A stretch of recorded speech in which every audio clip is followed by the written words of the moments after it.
into the day with the dawn ringing in my ears. Oh, well, I tune into my TV show. No better way, I gotta get myself into gear. Let's go. Oh, and I feel good today with my wake up in the morning espresso. And I feel good today. It's my feel good breakfast show. Stop whatever you are doing, put it down, sit down if you have to, and do this.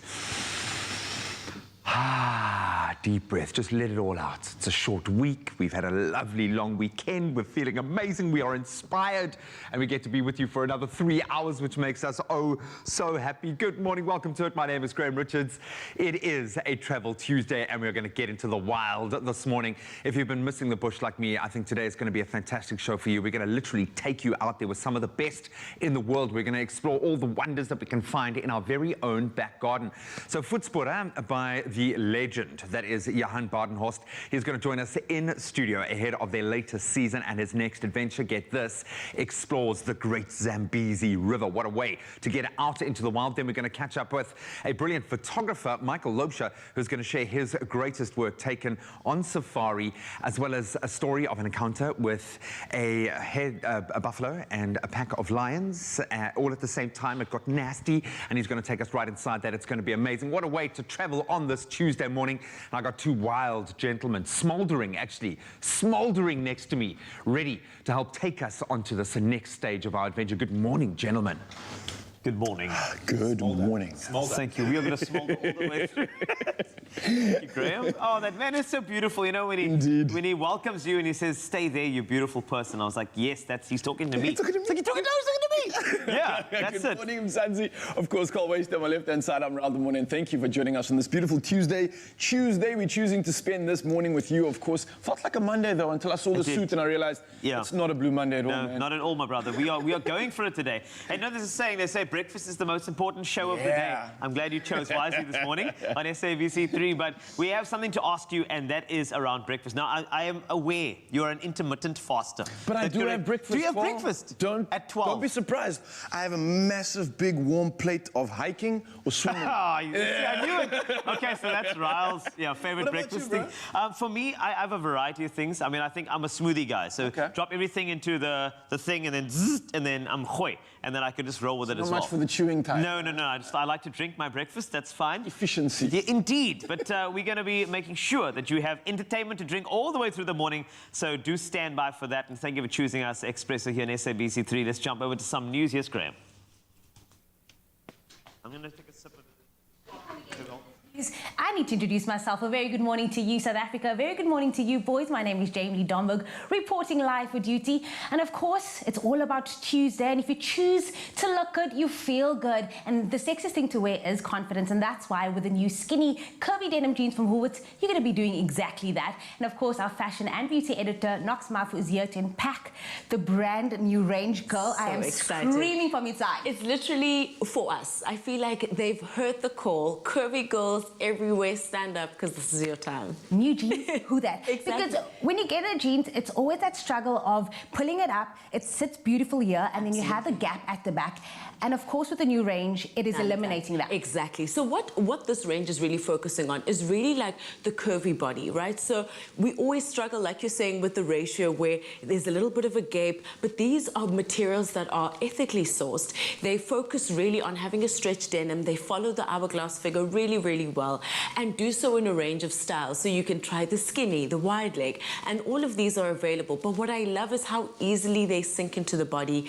They're really made to, follow the form. There's no gaps, and really just tailored to perfection. So you'll feel good, you'll feel strong in them, but also really, really fashionable, which is super important. I'm calling it the snatched G, because that's what you look like when you have it on.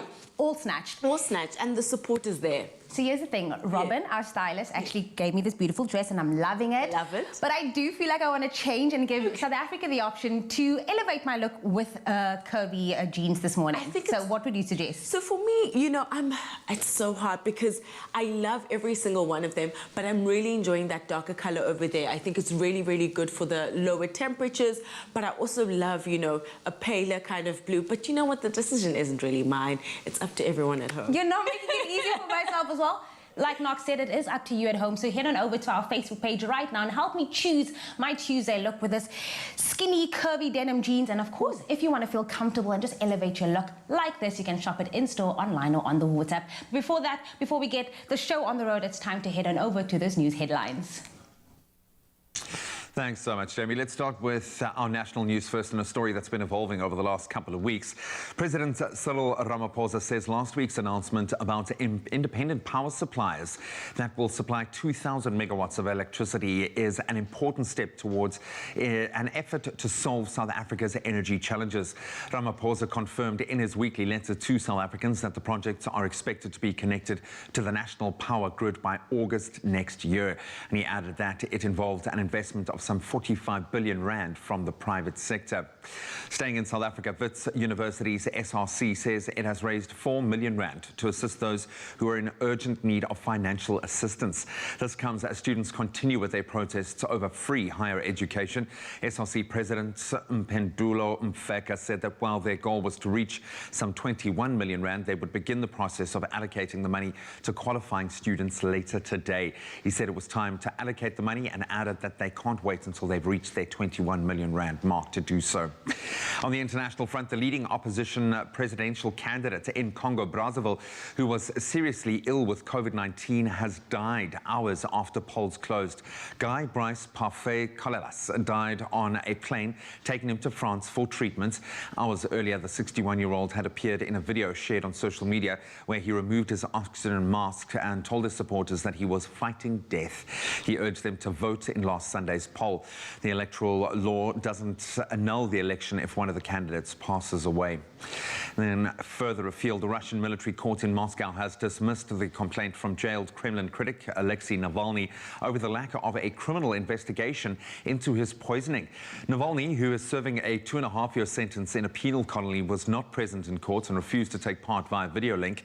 He has accused Russian investigators of not launching criminal proceedings to find those responsible for his attack in August last year. Navalny says the poisoning was carried out on the orders of President Vladimir Putin. And now, bringing it back to South Africa for quite an amazing story. News of an amazing fundraising initiative for students.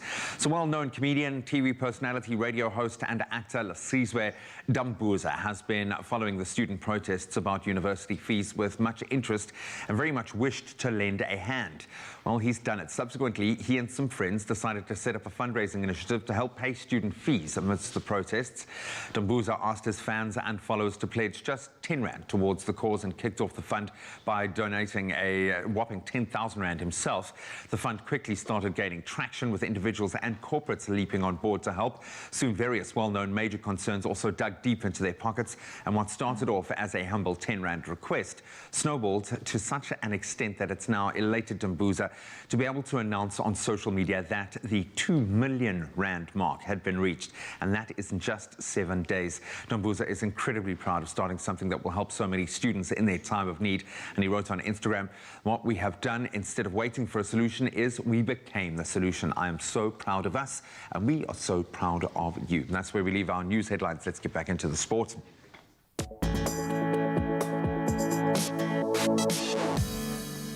We start with football this morning. Bafana head coach Molefi Nseki has called up 5 more players to the national team. That's for their AFCON qualifier matches against Ghana and Sudan later this week. Brighton striker Percy Tau joined the squad on Monday, while Lebogang Mapue, Tabiso Kutumela, Tabo Nodota and Motibi Mvala and Vincent Pule have all been called up to join the team as well. South Africa face Ghana on Thursday at 6 p.m. before flying to Sudan for their clash on Sunday. Then on to tennis. South African tennis star Lloyd Harris has moved up to a career-high world ranking of 52. That was following his very impressive performance over the week at the Dubai Tennis Championships. The 24-year-old moved up 20 places from world number 72 to 52. Harris finished as runner-up after losing 3-6, 2-6 to star player of the tournament, Russian Aslan Karatsev, in the Dubai Championships final. Then staying with tennis, the 23-time Grand Slam winner Serena Williams has now pulled out of this week's Miami Open after having oral surgery surgery. The 39-year-old American said she was disappointed to withdraw from her home tournament. The men's draw has also seen a number of withdrawals, including Novak Djokovic, Roger Federer and Rafa Nadal. Then on to motorsport, more absentees. Six-time MotoGP champion Marc Marquez has announced that he will miss both the 2021 season openers at the Losail International Circuit. The brand new MotoGP season is scheduled to start this coming Sunday. That's the 28th of March in Qatar. Marquez has been out of action since July when he broke his right arm in a heavy fall during the opening Spanish Grand Prix in last season. And his team Honda is yet to confirm who will be replacing Marquez for this race coming up on Sunday, and then again the second on the 4th of April. So we'll watch this space. That's where we leave our sport for now. Let's get our first look at some of your beautiful skies and the weather.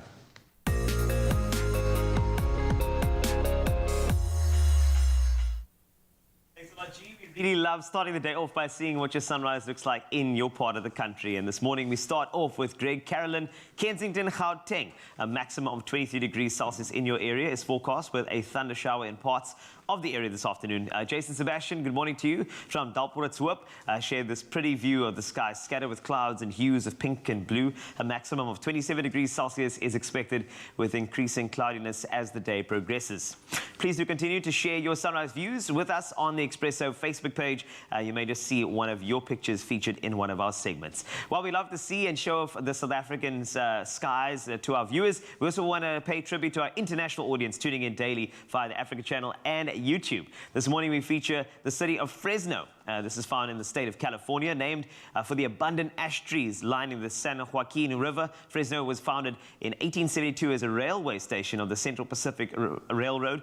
Fresno has a Mediterranean climate with mild, wet winters and very long, hot, dry summers. A mostly sunny day is forecast for the area, peaking at a maximum of 22 degrees Celsius.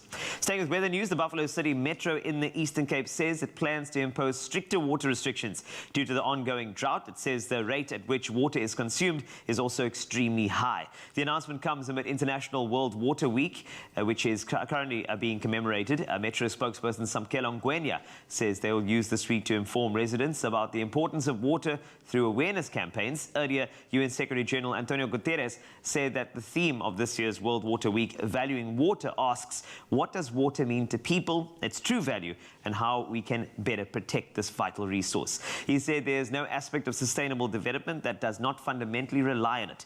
Moreover, he added access to water and sanitation is recognized by the UN as a human right. It entitles everyone to have access to sufficient, safe, acceptable, physically accessible and affordable water for personal and domestic use.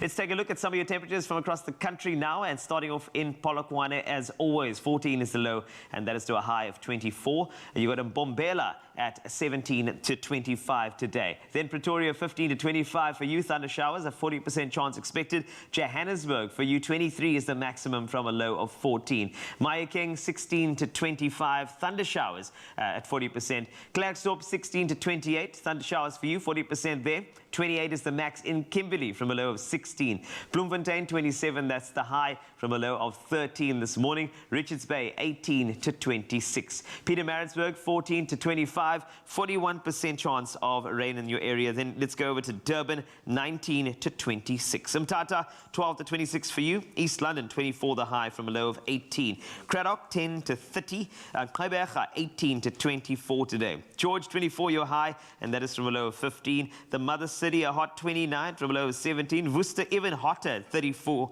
and that is from a low of 17. Sutherland 13 to 27 and wrapping up with Uppington as usual 30 the high from a low of 18 degrees Celsius. That's a wrap of your weather outlook for the day. I hope that you have a fantastic one, and if you see a good sunrise, send it our way. Go to the Expresso Facebook page. So I'm glad you're smiling right now, because I literally was about to say, every time I see your beautiful face, man, you're always smiling, dude. Do you smile when you first wake up in the morning? Is that the first thing you do? It's like a blessing to wake up in the morning. So obviously, I wake up like this. Ta-da! Smiling. The sun shines in his room. If you are really interested to know how he really does actually wake up in the morning, because I think a lot of us have been wondering how we tackle those early mornings with this much energy, we popped by his very own home to find out. Take a look. Let's check it out. Oh, there he is. No, you're not smiling.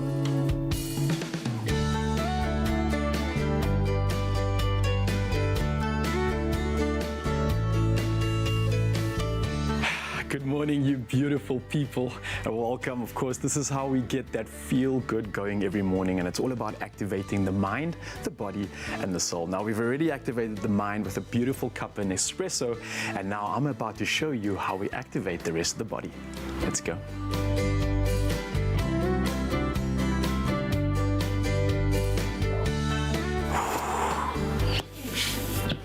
Now, movement is absolutely important to me, and it's the perfect way to activate the body and get geared up for the rest of the day. My emphasis in the mornings is all about staying away from static stretching and focusing on more dynamic movements. That allows for your body to reach its full range of motion, allowing it to then be able to tackle any obstacles it goes through in the entire day. And at the same time, it allows you the opportunity to remain present and open up a dialogue with your body. When you mesh all of this together, that allows you to truly activate the spirit.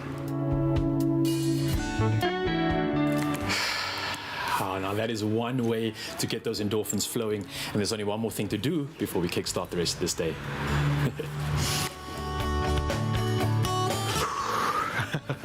I'm feeling like absolute magic after that, and one way to keep that magic flowing, of course, is to get your fuel on for the day. Now watch me as I prepare myself the perfect loaded Expresso. We're starting off with our macro balance, and first up we've got our protein coming in, and I've added a beautiful plant protein blend, and this is going to give you all the amino acids that you need.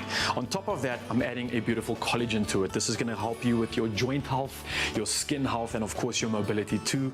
And then last but not least, it's got to be that hero ingredient. Now I'm using one of my favorites, and it's the Cape Town In Vivo Lungo. It's rich, it's full-bodied, and it's got some beautiful wooded aromas to it too.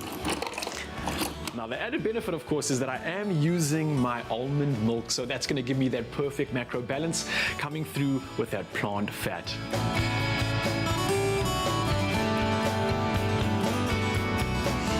The perfect loaded Expresso. It's full of protein, it's full of good fats, and of course grab a banana and get your carb on too. Well, thanks for joining me on my morning routine. It's quick, it's simple, and it's efficient. And of course, I've got to get to the studio. See you.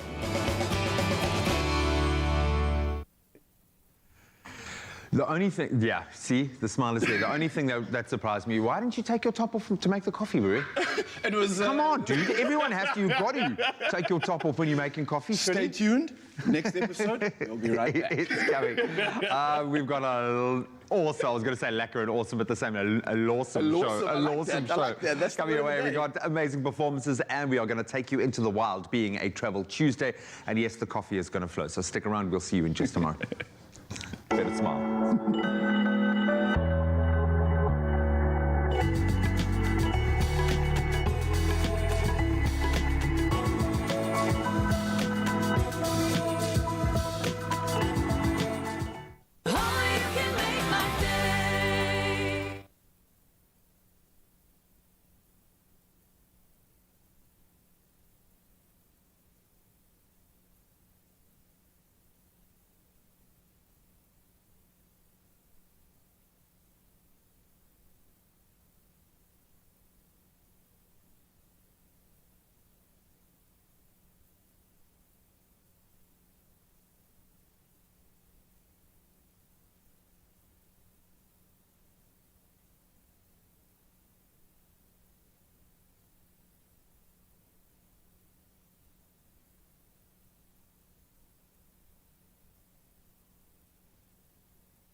Welcome back, everybody. This is your Feel Good Breakfast Show right here on SABC3. Now, of course, I haven't changed, as you can see, because earlier on we asked you to help me choose the perfect curvy denim for myself. And I think we should see which is going to be the perfect fit for my curves. Yes. Not Smafu. Wow. Let's first see the comments, because I know we've been hyping up all the jeans. We don't know which one South Africa has chosen, so let's maybe have a look. Awesome. So Shireen Abram says, good morning, Jamie Lee and the entire Expresso team. Happy Tuesday. The blue jeans will look amazing on her. Have a super day, team. Thanks for making my day every day. Love the show. We love you, Shireen. And Dessa Reddy says, good morning, Expresso family. The blue denim jeans, Jamie Lee, as you can dress that pair semi-formal too. I love that. We've got some stylists in the community. Yeah. Pumlani also says, I think the blue curvy skinny denim would suit her with a heart face. And then Esme Henry, blue will look good too, even with some cool shades over there. Because that's how good you'll be looking in denim.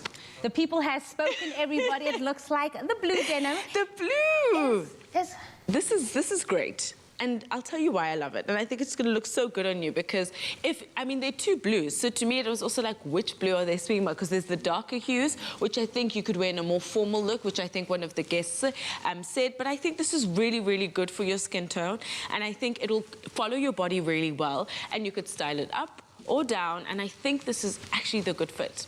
Well, thank you, Nox Mafu. Thank you to you, South Africa. Of course, these curvy denims are designed with sustainably sourced cotton to perfectly fit your hips and waist. Get this, with absolutely no gap. Now, of course, you can shop these styles at Woolworths, available in-store, online, or on the Woolworths app.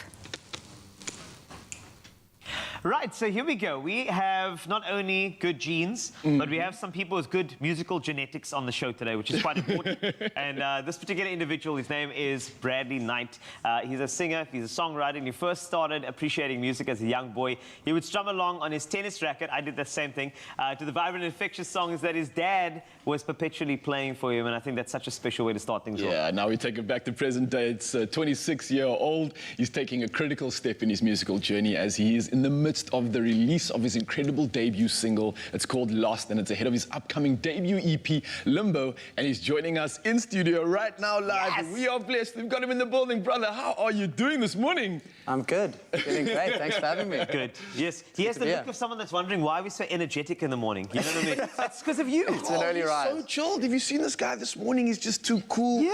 Smooth, sultry voice. Nothing can shake this man. I'm the best. Well, it's great to have you, and I know that when it comes to music, there's a story. Now, the thing is, I do my Googling. Okay. And apparently your dad was so pivotal in your music career. I mean, how much did he influence you getting into this industry? Yeah, I mean, my dad has great taste in music. He'd always have his favorite artists playing at home. And as you said, in the car on the way to my early morning tennis practices, I'd be strumming along to Lenny Kravitz and Carlos Santana. So yeah, he was definitely a big part of what my initial love for music. And keeping it to that initial period, I mean, we share a little bit of a similar reality when it comes to back in school. I mean, you were a Kersney boy. I went to a different school, though. But I believe you also started up in your school choir. And it wasn't just any old choir. I mean, your choir kind of like dominated. You guys did some competitions. You became almost world-renowned in a sense. So, I mean, having your dad's inspiration and then having this choir sort of mix in it, how does that shape a little bit of the music and the history behind it as well? Yeah, no, it was brilliant. I mean, I grew up in Cape Town. I went off to high school at Kersney, and I didn't know that they had kind of like a world-renowned choir. Yeah. So I ended up going to Japan, Taiwan, China for one of the tours in 2010. Then 2012, we went to the States, performed at the United Nations headquarters, all over the show. So that really, I mean, it was incredible. It's a very intensive period of singing. I mean, we did like 14 hours a day practicing. You know, huge choreographed pieces with gumboot dancing and singing and all of that. So it was, it's incredible. Never mind the audience. I mean, the UN, no pressure there. Yeah. We had to stand for about an hour waiting while they were speaking. We're to the point where we felt like we were going to pass out. Just to make it that much harder for you. Well played, well Just done. on top of that. They call it diplomacy. Yeah. Yeah, you just stand and wait and just smile. It happens. So, but if I now fast forward, now number one, actually, I want to stop there. I didn't know that he was in the choir. That was the first time I heard that he was part of the choir. You can never tell from my voice. No, but I can tell from your body. It sings too. Right. Anyway, so what I wanted to find out is that now let's fast forward to the EP. It's called Limbo. Why the choice of Limbo as an EP name? Well, I think it was last year when I was putting this project together during the initial lockdown. Yeah. I think we can all relate to that feeling of being in limbo, so neither here nor there, kind of the waiting room. And it was within that mood that I started coming up with these ideas of Lost and Limbo and Rainy Days and all these like dreamy, nostalgic kind of songs. And that initiated it was a catalyst for the process. Wowza. And yeah, we felt in limbo. Huh? I definitely did. And to speak even more about that, the EP that's coming out, which is sounding really, really fantastic. It's called Lost, of course. It speaks about self-discovery. It speaks about that significance that you have in your life. Can you elaborate more about that? It is especially something that I think, as you mentioned in the pandemic, it's something that's so pertinent right now. Yeah, I mean, as I say, that song specifically was the lockdown period. There was that kind of feeling of the initial 21 days. I was like, all right, I can sit down, I can be super creative. But that didn't happen. It was very stressful. It was very tense, uncertain times. And I had to kind of hit a rock bottom where I turned around and I started just being grateful for the little things, family, a roof over my head. And that kind of initiated the whole idea of Lost, that feeling of what everyone was going to and wondering who else was experiencing the same feelings on a global scale and trying to connect with them through this track, if that makes sense. It makes perfect sense. I mean, that's the perfect... You know what? Sometimes the negativity is the best way to start something that can create inspiration as well, which is so powerful. But for 2021, let's look ahead. When can we expect a full drop of the Limbo EP? And what else do you have up your sleeve for this year? So I've got Limbo, which will be coming out next. So Lost is released. Yeah. Limbo is coming out next, which I'll be performing a little bit later. It'll be a sneak peek. Then we've got Rainy Days, which is the third track, and I've got Kiss with Soul, which is the last track. That will be, the full EP will be releasing about August, September, but we'll have singles before then. Sure. Oh, man. Just chatting to you now, I can sense and feel the realism. I can sense that rawness, and I definitely feel like I can relate. And I think, and I believe that you've done that beautifully in your music. And what a medium to do it with, to connect and to share. And of course, we're going to get to hear you later on the show. I know we cannot wait. Everybody in the studio is humming. So get lost with Bradley Knight's dreamy and ethereal debut single. It's called Lost, of course, which is available for listening and purchase from all leading music streaming platforms. And of course, we're going to hear it right here in the show. And you do not want to go anywhere.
It's my feel-good breakfast show.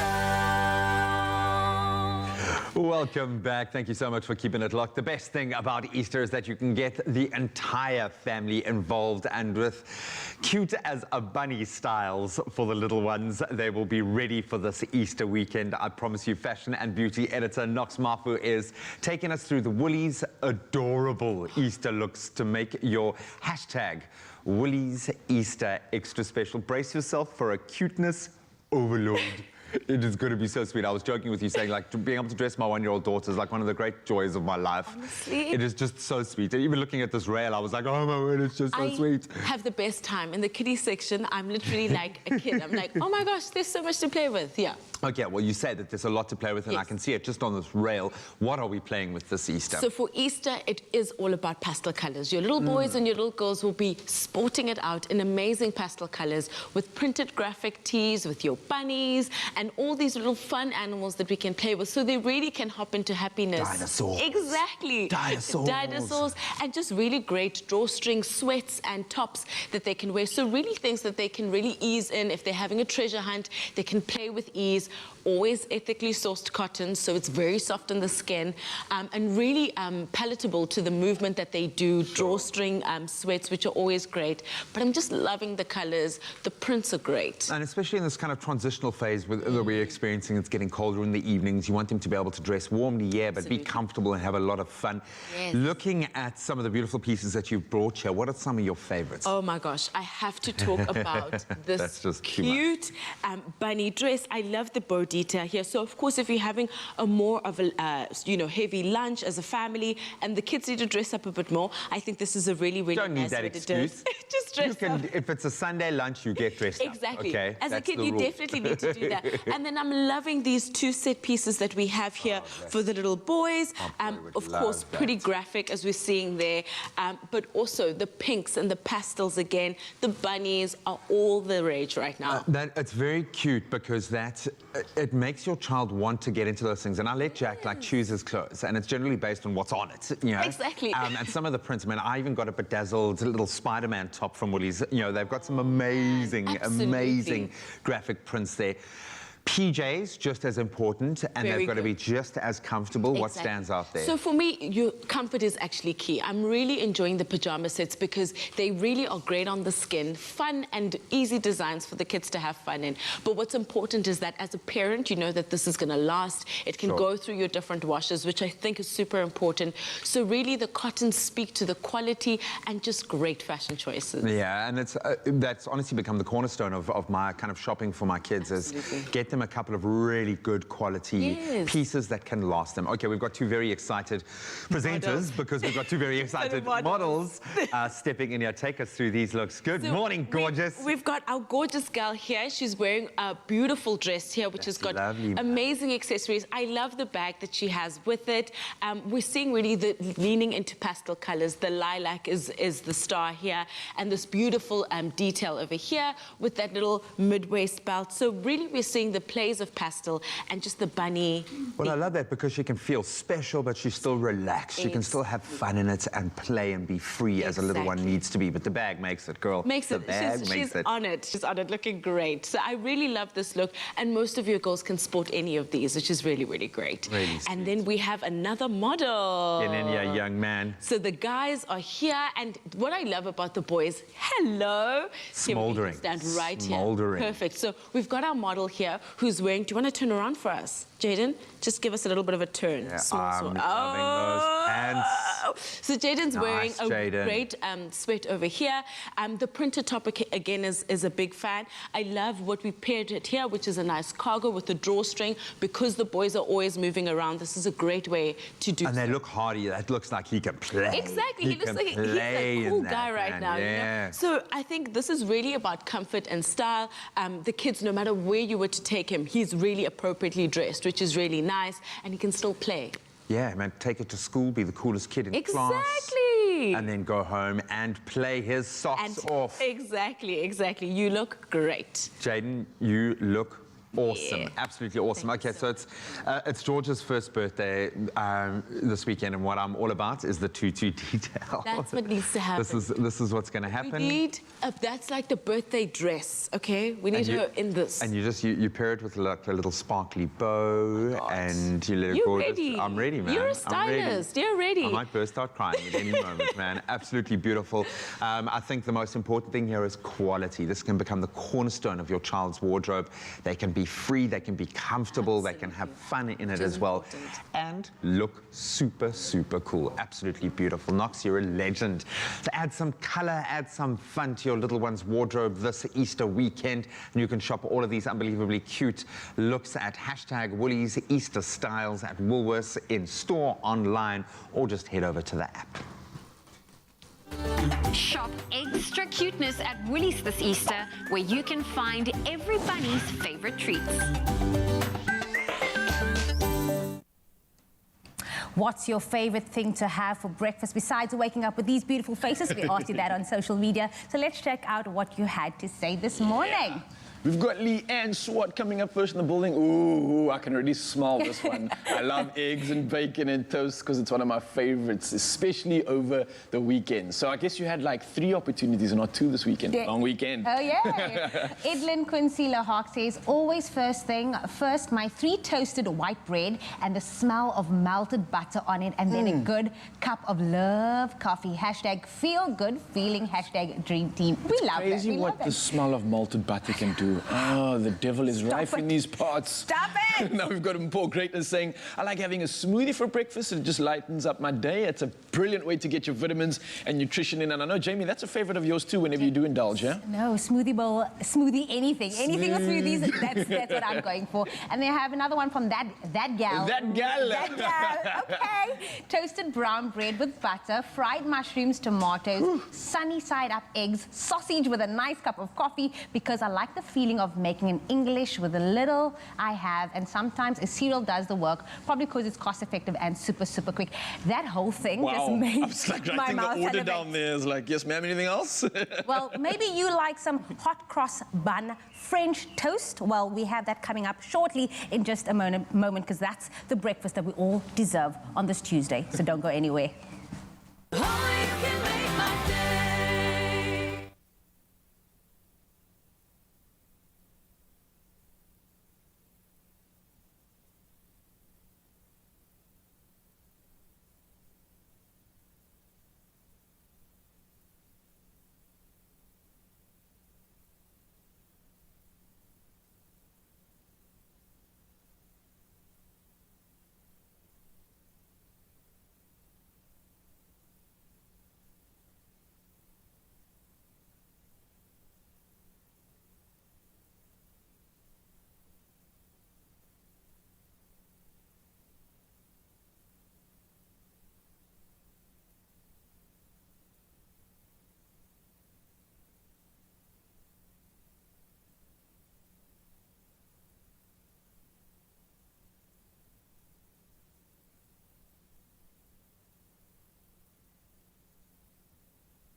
It's my feel-good breakfast show. Shop extra cuteness at Woolies this Easter, where you can find every bunny's favorite treats.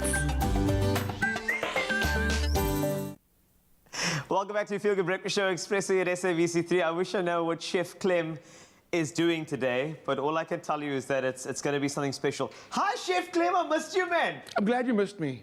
What's going on here? I missed you, and today I'm gonna need you to take that enthusiasm and just work with me. Okay, well, I always work with you. You know, what is that? Do you know what that looks like, eh? I'm just gonna give it to you, and you can. Is this a blindfold? What are you doing? It's a blindfold. But okay, this looks like yeah, I thought it wasn't a blindfold, as you can see. But anyway, okay, cool. Right, so blindfolding myself right now. This I'm gonna come get you. Very, very, okay. Come get me, please. Right. Walk with me, walk with me. Okay, I'm walking with you. With me, walk with me. I'm walking. Watch out for the ledge, watch out for the steps. Where's the ledge? Okay, I'm just joking, fine. just joking. Yes. Okay, now put your hands right in front of you, to the side, and turn to your, there we go.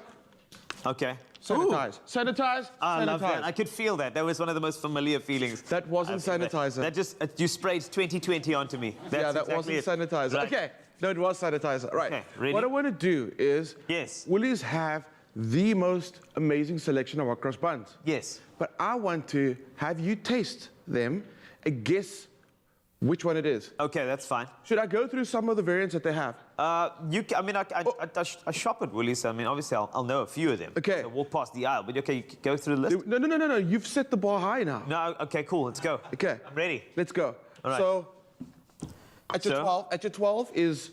At my 12, which is here. Yes, but slow it down. Yes. That's your first hot cross bun. Okay. So you want me to just... This is yours now. You can take all of us home. Because of COVID, thanks COVID, you can take everything home. Smell, what are you getting aroma-wise? I'm getting all the obviously Easter aromas that I'm used to. That's my cologne. Ooh, I thought so. Oh, the Easter. Okay. Okay? Yep. I don't taste any of the traditional fruit or anything, so I'm gonna say maybe that's a fruit-free one. Can we give Carl a hand? He's got it. He's got 1 out of 5. 1 out of 5. 1 out of 5. Okay. If you get all of them right, by the way, there's a magical Easter gold bunny you get to take home. I would love that. Okay, at your 12. Okay. I'm still chewing the one, but okay. Misschien klein nappies. I honestly thought you have a little bit of something here, but I see you didn't prepare this for me. I'm sorry. Sure. I'm sorry, Carl. Underprepared, poor form chef. I'm just kidding. Okay. I'm smelling something sweeter in here, so there's got to be something here. Okay. This is trad, traditional hot cross bun. I can taste there's either sultana or raisin. Do you work for Woolworths? I probably do. Because you got that one right. Yes! You got that one right. That's right. Okay. Okay, I'm going to ask Kelly to get you a glass of water, okay? Yes, please. Kelly's going to get you a glass of water. Give water, man. Okay. Ready for you for the next one. Go with Bicky. No, it's lovely. It's delicious. I'm actually doing it to like the taste and flavor linger longer. Okay. I'm smelling something different in here. You do that while I get you a glass of water. I'm smelling something different here. Oh. This one is, thank you. Hold on, I know. This one's good. Wow. Whoa. Wow. I like this one. Careful, that's not water. Just joking. No, it is. I shouldn't do that to you. Sorry, it is water. Okay, this one over here, I'm not too sure. And there is something like a, I don't know what it is. There's another flavor to it. What is this one? Well, I mean, I know. It could be, so you got the fruit-free, you got the traditional ones, and this one is here. This one's a lot spicier than the other ones. I'd say like this is the extra spicy one. Are you saying it? Are you saying is that it? Yeah, extra spicy, yeah. You are doing it. What? Carl. What? Okay. Oh, yes. my word. Okay. Yes. Yes. Woo! Okay. Okay, where do I turn to? Sorry, I just... yeah, you lost your orientation? Okay. There we go. I'm ready. Oh, my word. Ready for the next one, okay? Yes, I'm ready for you. This is great. Chocolate. Chocolate. Yes, I'm going to take your blindfold off. Chocolate. I'm going to take your blindfold off for the last one because I want you to see this. Okay. Okay. This is the new Woolworths. Ooh. It's bright. Idea. Hello. It's bright. Okay. This is the new Woolworths Easter loaf or the babka loaf. It's new. It's not been here before. 2021, new beginnings. Carl, this is absolutely amazing. Yes. I'm going to give it a taste while I talk about the recipe. Please do. Okay. What I've done is I've taken some hot cross buns and I turned it into French toast. Amazing, because you were talking about it yesterday. Yes, I was. Yes? I do this because the thing is, you know that obviously Woolworths has so many great specials on hot cross buns after Easter. So what I do is, I mean, why waste that beautiful food that somebody has created for us from Woolworths? So what I do is, I mean, this is cool for anything. You can make sandwiches with it, French toast. You can put it into a bread pudding. There are applications are endless. But now what you're doing there is sensational, by the way. You're sensational. You executed this exercise perfectly. This is your gold bunny, by the way. Oh, my word! This is yours. Can we just give Carl a hand, please? It's amazing. Okay, the French toast. The French toast, you could do a award speech at the end. French toast, eggs, milk, sugar, maybe a little bit of vanilla if you wanted to, but all the flavors in there already. All you have to do, slice open your hot cross buns, dunky dunk, fry them with a little bit of butter. A dunky dunk. Okay. Fry them with a little bit of butter. We can go either sweet with nectarines, double thick yogurt. And that caramelizes beautifully in the pan. Oh, stop it. Or you can go savory, and I'm thinking perfect combination. Smoked salmon, pickled fish, you know, we can't be merging it. We have to. Smoked salmon, cream cheese, pickled cucumbers, pickled red onion. There's your pickled fish. Oh my word, you see those flavors of pickle. All you have to do is dust them with turmeric, and then you get that also, because the thing is you must have yellow hands after Easter. You must. You know, that's what I would say. So yellow hands after Easter, gooi 'n bietjie, and then you get the recipe at woolworths.co.za.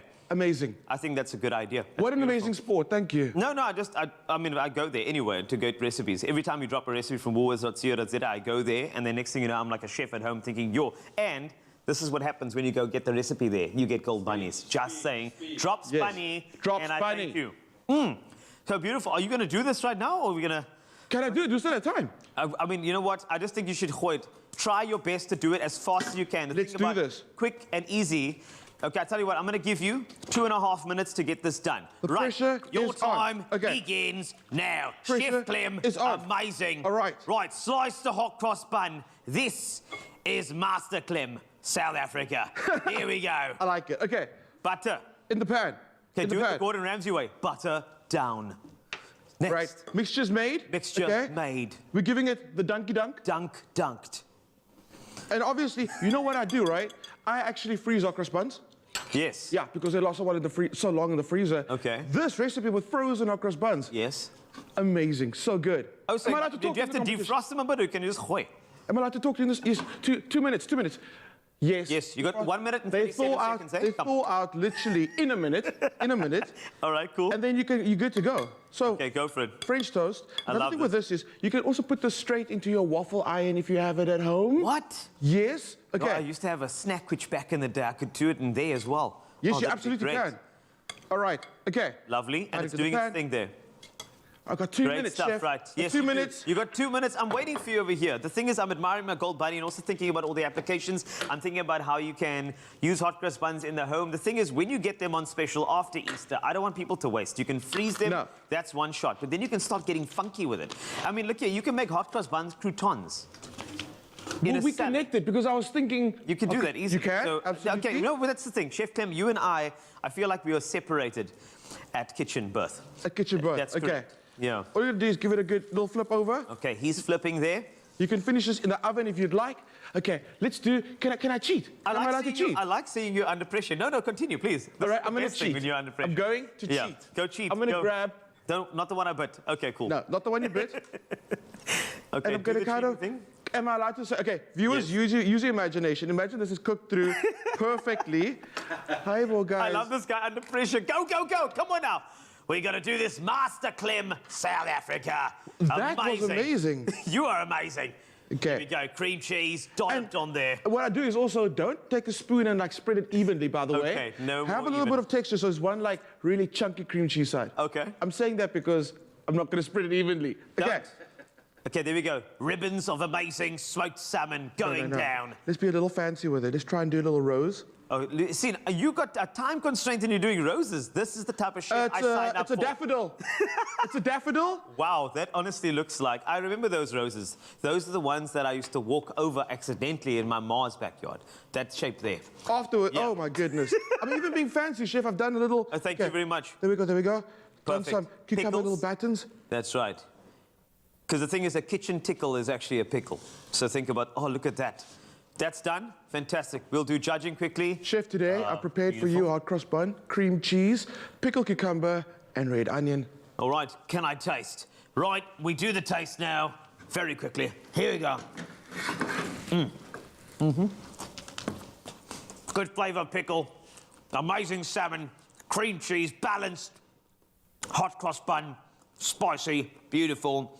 Flavours connecting. Absolutely incredible. Chef Clem, you're going through to the next round. Yes! Yes! Yes! Yes! Woo!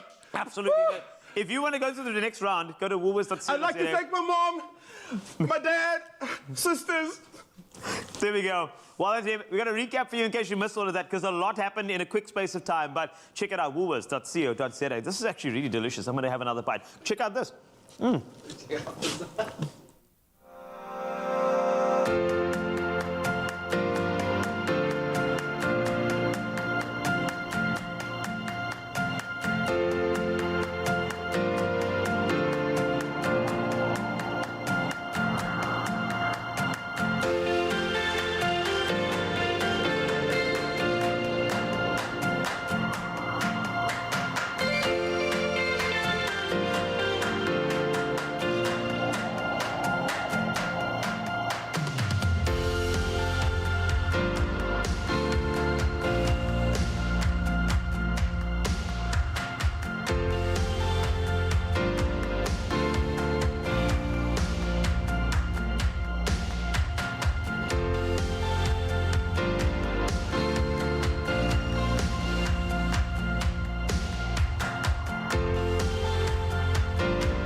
in your home desperately need a deep clean and declutter experience? This could be your chance to upgrade your space for you and your family to enjoy. SA's online cleaning hub, Cleanipedia, is giving away 2 room transformations worth 30,000 Rand each. Visit cleanipedia.com/ZA and sign up to enter. You could also stand a chance to win weekly prize hampers. Get easy, expert cleaning tips for a happier home at cleanipedia.com/ZA.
It's my feel-good breakfast show. In the market to buy a new home? Then I am talking to you right now. Amongst many things, the pandemic has also come with a raft of new interest rate cuts. And whilst this may seem like an attractive time to jump into the property market, especially for first-time buyers, risk is still a reality. This morning, I'm joined by Xoli Ndwandwe, the head of affordable housing from Nedbank Home Loans, who's here to help guide us through the property market in this current climate. Xoli, a very good morning. How are you, my dear? Good morning, Graham, and good morning to your viewers. I'm feeling fantastic this morning. Hopefully we are going to get people feeling inspired to go out there and buy the home of their dreams, but also educate them on the best way to go about that right now. So between November of last year, of 2019, rather the year before, and then November 2020, the benchmark repo rate went from 6.75% to the current level of 3.5%, with some experts projecting further cuts even. So what does this drop mean for homeowners who are in the market to buy new property? So key thing for the viewers to know is that banks would use prime lending rates to determine monthly repayments for customers. So in an environment where rates have dropped as significantly as they have currently, it means affordability has improved. So whatever installment or monthly repayment you were able to afford before, you can now afford a little bit more because you've got this relief from interest rates. For people that already owns properties, I'm sure they've already seen that their monthly installments are already much lower than they were before. But obviously, us being money experts who do good, we always encourage customers to make sure that where they can, they pay a little bit more, even though the repayments are lower.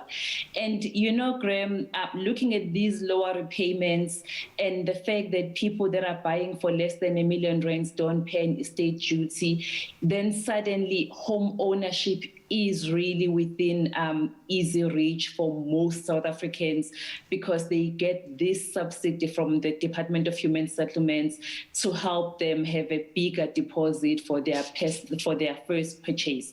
So we really encourage first-time home buyers to leverage all of these things if they are indeed looking to enter the property market. Oh boy, and don't we want to see more people owning their land, owning their house, having those title deeds? I think that's a dream that all South Africans can certainly live in. We've never been in more uncertain times, let's be honest, and nothing is predictable at the moment. So what should one be aware of when buying a new home right now? So it goes back to the point I've just made now about the fact that the repayments are lower. But when repayments are lower, it's easy for people to suddenly think, I can afford the property now and I will afford it in the long run. But we really just want people to make sure that they do take into consideration the reality that this is not a business as usual situation. You've just said, Graham, uncertainty, we don't know what's going to happen, but it is realistic to expect that rates will indeed go up in the future. So when making your purchase, make sure that you take into consideration what your installment will look like as rates may start climbing. It will actually happen. Maybe one should look at it like using the opportunity now as an opportunity to put more in, or possibly as a saving in the short term, but really don't hedge your bets on that lower rate moving forward. I think many individuals are also now working from home. That's the new reality, not traveling to the office as much. How can homeowners use this to our advantage when buying? You know, it's so exciting. It really means that people can expand their options. You are no longer restricted to the typical distance from your place of work. However, I think as much as this has introduced a different dynamic to the concept of location, it's still important that you still go after locations that do offer price growth potential. As much as we're no longer looking at the same amenities that we may have looked at before, but there will always be critical things that determine how an area performs in the long run. So I suspect things like availability of Wi-Fi have also come to the fore because we are working from home. Access is important. So fiber and all those things have become really critical. So key thing, location is important. Use the Nedbank tools like the Nedbank Money app. You do know we give free property valuation reports and all of those things. And those are really key to make sure that you are guided accordingly in terms of what you should expect in property values and how the values are currently looking in that particular area where you are working, where you are looking.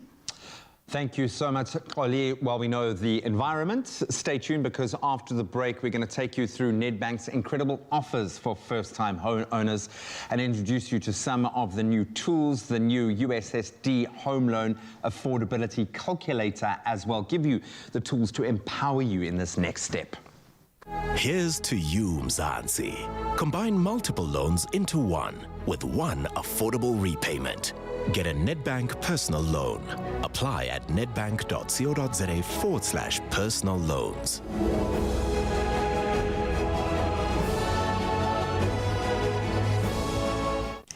Interesting stuff over there, and as you can see, a buyer's market. So if you are going to get in, now is the time. As we buy into some news headlines from around the world, and let's start off with Britain's Prime Minister Boris Johnson. He has invited President Cyril Ramaphosa to attend the forthcoming G7 summit as a guest. Johnson's official spokesperson said that Ramaphosa had played a key role in the response to the coronavirus crisis internationally and would attend the summit in the seaside resort of Karbi Bay. US President Joe Biden is also expected there on June 11, as well as the other G7 leaders from Canada, France, Germany, Italy, Japan, and the EU. Johnson's spokesperson said that Ramaphosa had led Africa's response to the COVID-19 pandemic. Meanwhile, President Ramaphosa said last week's announcement about independent power suppliers that would supply 2,000 megawatts of emergency electricity was an important step forward in efforts to solve SA's energy challenges. Ramaphosa confirmed in his weekly letter to South Africans that the project are expected to be connected to the national power grid by August next year. He added that it involved an investment of some 45 billion rand from the private sector. Let's go international. Thousands of curious onlookers have flocked to an erupting volcano in Iceland to marvel at the hypnotic display of glowing red lava, the bravest among them even grilling hot dogs and marshmallows over the smoldering embers. The eruption of a fissure near Mount Fagradalsfjall, only about 40 kilometers from the capital of Reykjavik, is the first in the same volcanic system in some 900 years. While eruptions are common in Iceland, with one taking place about every 5 years on average, they usually occur far from populated zones. The leading opposition presidential candidate in Congo, Brazzaville, who was seriously ill with COVID-19, has died hours after polls closed. Guy Brice Parfait Colelas died on a plane, taking him to France for treatment. Hours earlier, the 61-year-old had appeared in a video shared on social media where he removed his oxygen mask and told his supporters that he was fighting death. He urged them to vote in last Sunday's poll. The electoral law doesn't annul the election should one of the candidates pass away. Next, news of an octopus stealing a tennis ball from a border collie. That's right, you heard correctly. A border collie and an octopus are two of the most intelligent and inquisitive creatures on Earth. But Lucy, a border collie from Cape Town, didn't know what to make of the underwater creature that confiscated her tennis ball. Lucy was on a daily outing with her owner, Almar Crichton, exploring tidal pools along our coastline. Every few minutes, she went racing after the tennis ball, and Almar had hurled for her. At one stage, the ball landed in the sea, and Lucy dashed after it, only to encounter an octopus, which was most inquisitive. The mollusk took control of the directly in front of it, and Lucy was stunned and remained motionless. Almar says the octopus appeared mischievous. Using his tentacles, he dragged the ball underwater. For a long while, Lucy stared at the spot, hoping for the ball to rise to the surface, but without any luck. Being an extremely intelligent creature, this octopus was presumably having a ball, trying to keep the ball submerged under a rock. Meanwhile, hold thumbs for the essay docu My Octopus Teacher, which has been nominated for an Oscar in the Best Documentary Feature category. And who knows, the story of a border collie and an octopus may be next for that director. That's it for the news for now. Let's jump on to sport. Yes, Graham.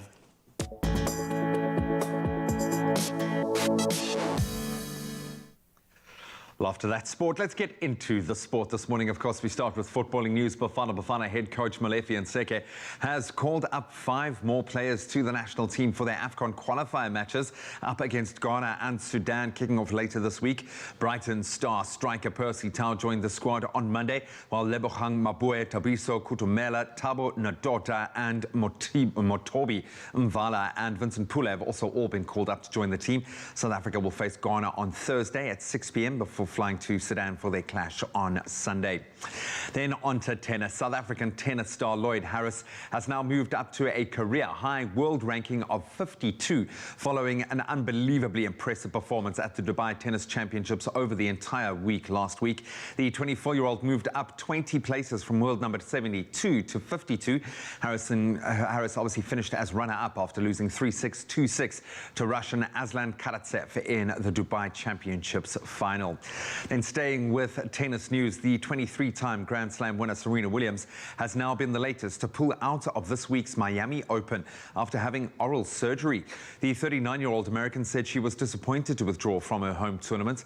The men's draw has also seen a number of withdrawals, high-profile ones at that, including Novak Djokovic, Roger Federer and Rafa Nadal. Then more absentees in motorsport. 6-time MotoGP champion Marc Marquez has now announced that he will miss both the 2021 season openers at the Losail International Circuit. The brand new MotoGP season is scheduled to start this coming Sunday. That's the 28th of March in Qatar. Marquez has been out of action since July last year when he broke his right arm in a heavy fall during the opening Spanish Grand Prix. His team Honda is yet to confirm who will be replacing Marquez for the race this Sunday and then the next one on the 4th of April. So we'll certainly watch this space. But that's where we leave our sport for this hour. Let's get another look at some of your beautiful sunrise vistas and get a take on today's weather.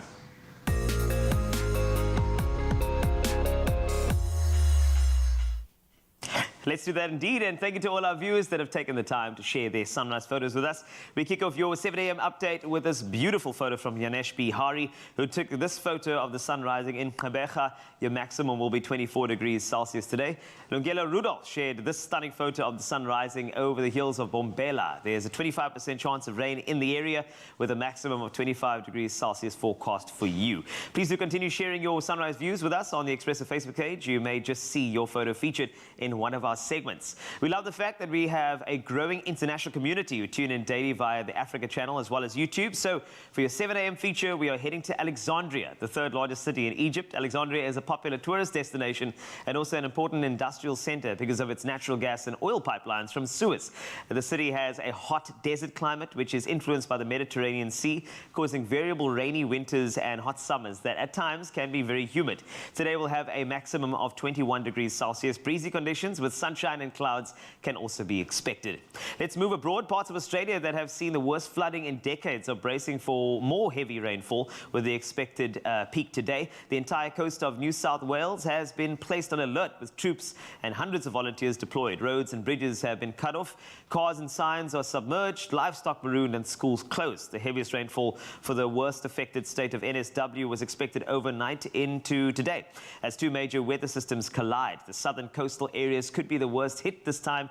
A tweet put out the Australia's Bureau of Meteorology said an area as large as Alaska, stretching from NSW coast back to the southern Northern Territory, was now being affected by weather warnings. Meanwhile, every arachnophobe's worst nightmare is playing out in New South Wales, where the record flooding is causing hordes of spiders to appear as they head for higher ground. Residents have been sharing footage showing thousands upon thousands of spiders emerging and crawling due to the extreme weather. Our thoughts and prayers are with you in that part of Down Under.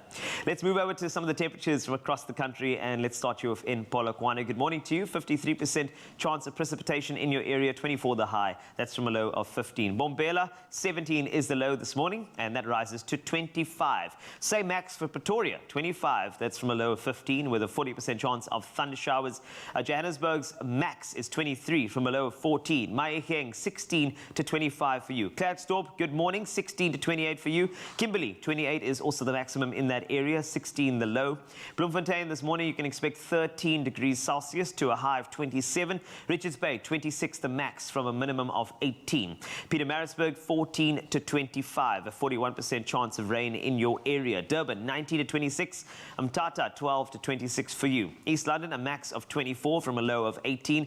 Cradock, 10 to 30. Gqeberha, 18 to 24. 24 also the max in George from a low of 15 this morning. 70 to 29 in Cape Town. Worcester can expect 34 degrees. Please hydrate and sunscreen. 17 the low. Sutherland, that's 13 to 27 for you. And wrapping up, as always, with Uppington, 30 is the max from a low of 18.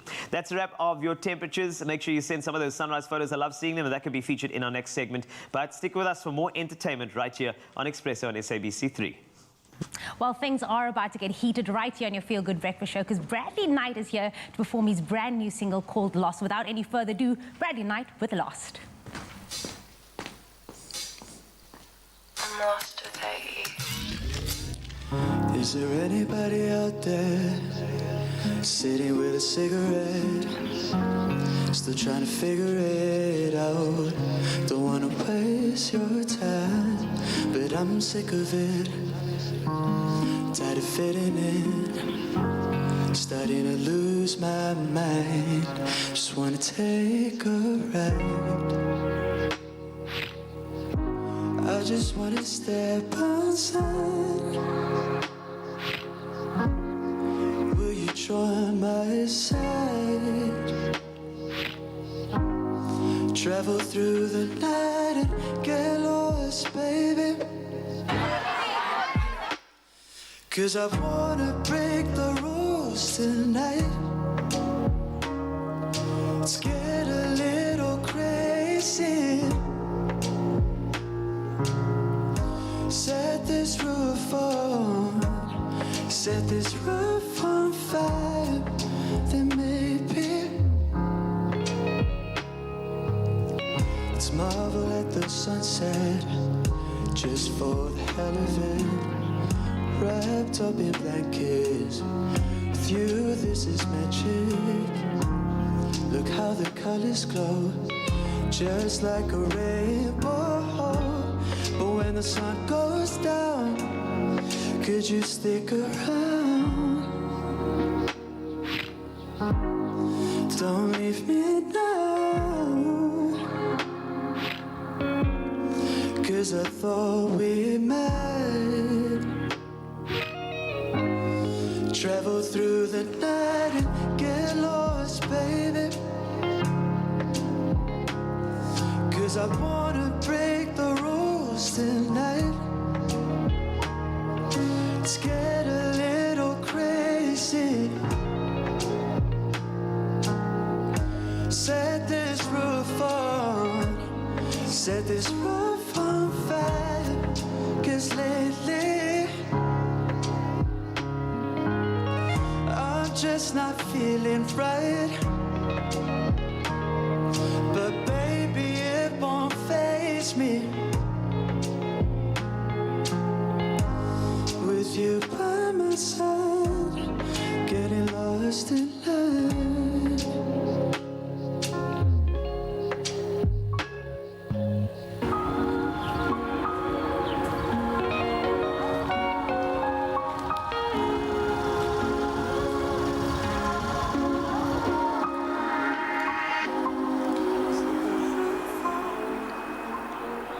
roof on fire.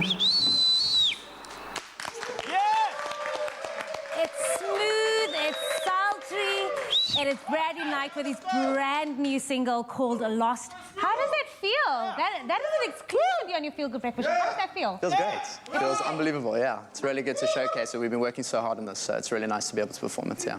Kudos to you. Well, listen, don't go anywhere. Bradley Knight is still here with 2 more performances on your Feel Good Breakfast Show. But do let us know what you thought of that performance. Expresso Morning Show, SABC3. We'll see you in just a moment.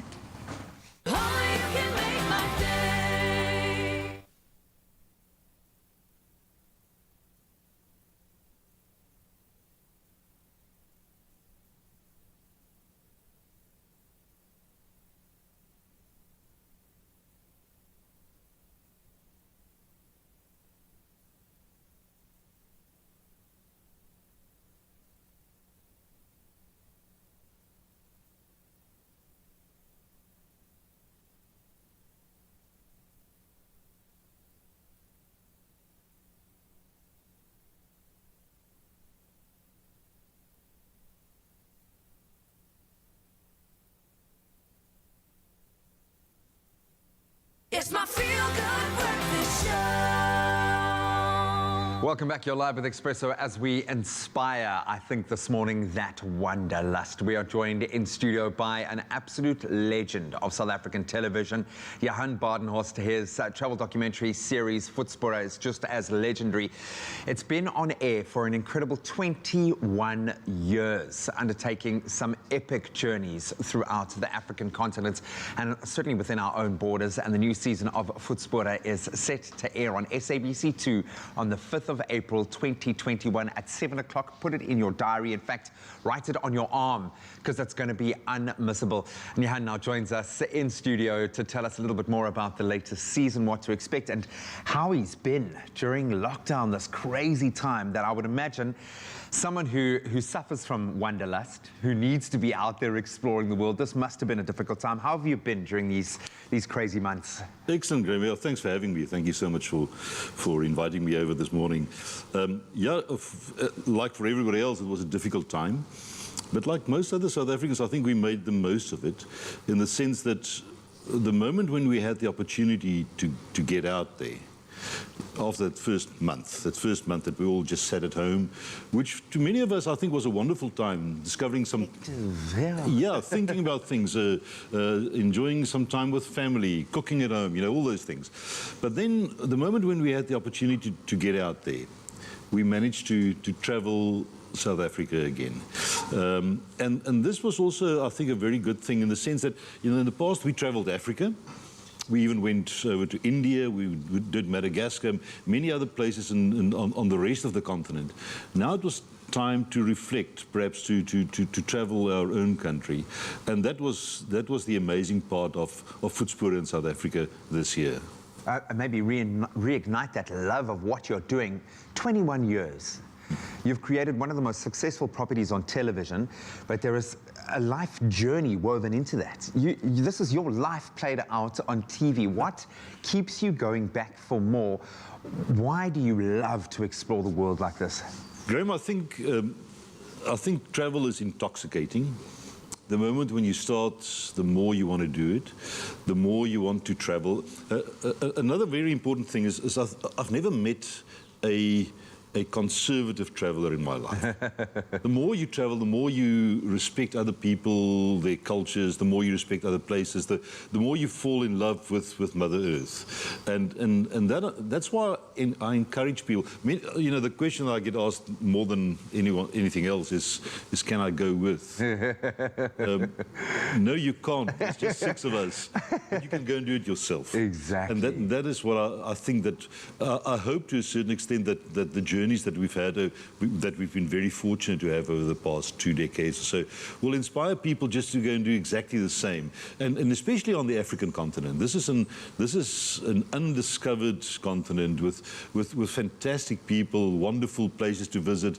I'm off on the next journey shortly, in Africa again, because I think this is the place to travel. Well, I suppose people can go with you. They can watch the show. Yeah. And they do get a front row seat. And I know your kids joined you on this last adventure, and we're going to get into that in just a moment. I've got to, because I'm also, I suppose, have been struck by the beauty of our own country over the last year. Maybe we appreciate it more now because of what we've missed, and I miss the bush so much. In your recent travels, rediscovering South Africa, what stood out for you? Well, I can keep you busy for 13 weeks, I suppose. But the advantage this time around was that there were just so many places that in the past I would just drive past. And this time I had the opportunity of turning off. An interesting place, like, say, the Echo Caves near Oorigstad. You know, I've driven past that place so many times going to the Kruger Park or to the Lowveld. So this time we turned off, and we discovered yet another gem in South Africa. And in the Southern Free State and in the Great Karoo, the corbel houses of the Great Karoo, something that I was never aware of. And here we discovered this unique style of building in the Central Karoo.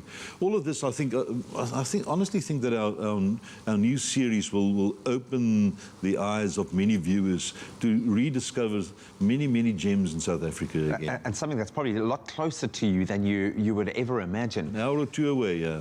To get this right, especially when you're missioning through Africa and you're taking on the great unexplored, as you said, because these are very often the roads very less traveled. What goes into planning a trip like this? How do you approach these adventures? Much simpler than what you think. You have to have a solid vehicle, something that actually can get you there and back, and some other equipment, you know, like a good freezer and a few other things and so on. But it's actually just so simple. The important thing is just to make the decision. And once you've made the decision, just do it. And apart from that, people are always worried about, you know, where will they get healthy food and things like that. People eat all over the continent. You know, they have to get something to eat, so you can just go and join them and rediscover new cuisine and new ways of living. I really don't think that it's that difficult. And that's what we've actually discovered over the years. I mean, just hearing your voice narrating your own self is amazing to me, because this voice, I think, is woven into, like, you know, our own narrative. So many of us have grown up watching your adventures.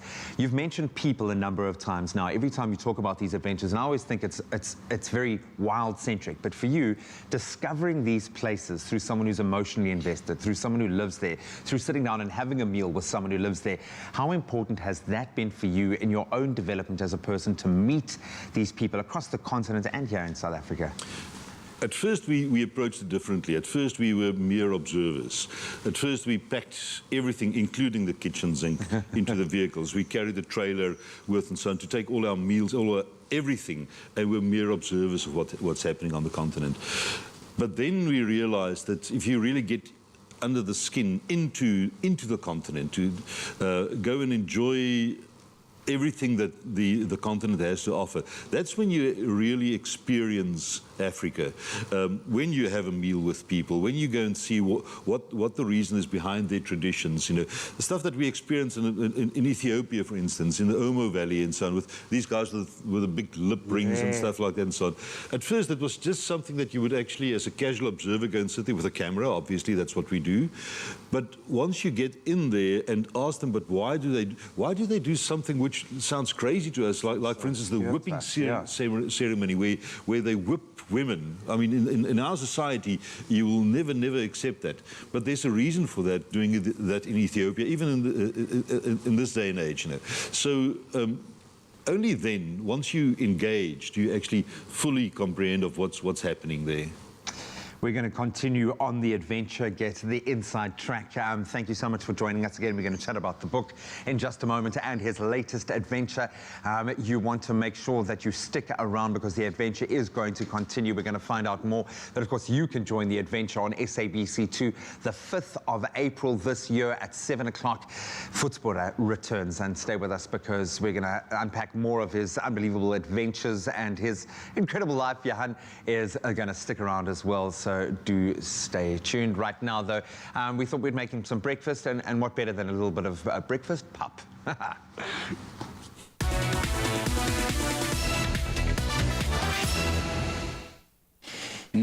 lads are definitely whipping up my adventurous appetite, and I cannot wait to dive deeper into what's happening and all the magic. And speaking of an appetite, I've built up quite one myself, and this is with regards to the tummy, of course. And now, when it comes to speaking about staples, we've got so many staples in the house, in the kitchen. And of course, when your staples are good, that means your cooking is good too, because you don't need to go to the shop and prepare for anything crazy. But when it comes to whipping up comfortable meals, pantry staples, of course, are going to be your best friend. Now, there's items that are stashed in the back of your pantry for the off-the-cuff cooking style that we always so love, but with a little bit of creativity and, of course, adding games more for less deals, giving South Africans the perfect opportunity to purchase much-loved pantry items at unbeatable prices. And we're going to show that off right now and showing you how to turn a staple like your infamous or famous maize meal into a comforting and filling breakfast pup. And I've got Cami Peplo in the building to show us how it's done. How are you doing, Cami? I'm good. Last time I saw you was on TV a while back, and you were doing the same thing, making magic with Danilo, of course. I tried. You tried? What do you mean you tried? You slayed, gal. And I'm ready for more of that. We're talking about one of Mzansi's staples, one of our prime. It's sweet, it's sour. You have it as a savory item with braais, with meals, but we're doing breakfast this morning. We're doing breakfast, and we're going to take this White Star maize meal to the next level. So we're going to do some beautiful caramelized bananas on top, and I'm really excited to get into it. Yes, Cami's here. We are leveling up. Let's do it. What's happening? What's the first step here? So the first step here is to get a cup of water and a cup of milk to the boil. I'm going to get you to help me. Of course, I am here for it. I'm ready to serve thee. And I need to get my pup game up, because as common an item as it is, it's not always easy to try to get those lumps out the way, to get the consistency that you want. You don't want it to be a porridge and a milk. You don't want it to be a block of concrete. So there's always these debatable questions we have, and I'm sure you're going to help me with that, right? And what we're going to do to combat those lumps is we're actually going to mix a cup of water and a cup of milk with a cup of the maize meal, just to get that lumps out. And then we'll add that mixture that's already kind of a slurry. We'll add that to the boiling mixture, just so that it doesn't have lumps immediately, you know? That is very smart. All of those little tips is what's going to help to get the maize meal nice and smooth. So you can maybe get in there and help me out a bit. Of course, of course. So what do I need to do here? So we're going to add 1 cup of maize meal to the water and the milk mixture.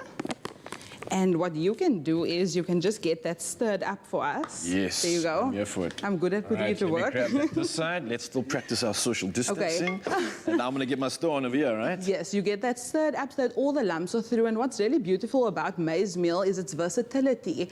So you can actually use it for sweet things. You can use it for savory things. Yeah. Personally, I recently actually made corn dogs with it. So it makes a beautiful batter. Corn dogs like the puffy stuff corn around dogs. No way. American corn amazing. dogs. Yes. Oh, that's awesome. And that just shows the versatility of maize meal, and that's so amazing, because we can actually use it for so many different applications. And I mean, what's a South African braai without maize meal? I couldn't disagree with you there. And of course, on top of that, the beauty is now that Games More for Less campaign is obviously aimed at allowing South Africans to purchase much more of these loved pantry items at unbeatable prices, of course. And now the importance, of course, with many South Africans is that when you begin to stock up on your pantry items due to COVID and put these to use towards the end of the month, it really does go a long way, and it helps when it comes to payday too. So absolutely, bring it on. Absolutely. So I'm going to add the slurry into the boiling water and milk mixture, and just give that a stir while I do it, so that no lumps develop. Okay. And once it starts simmering, I'm going to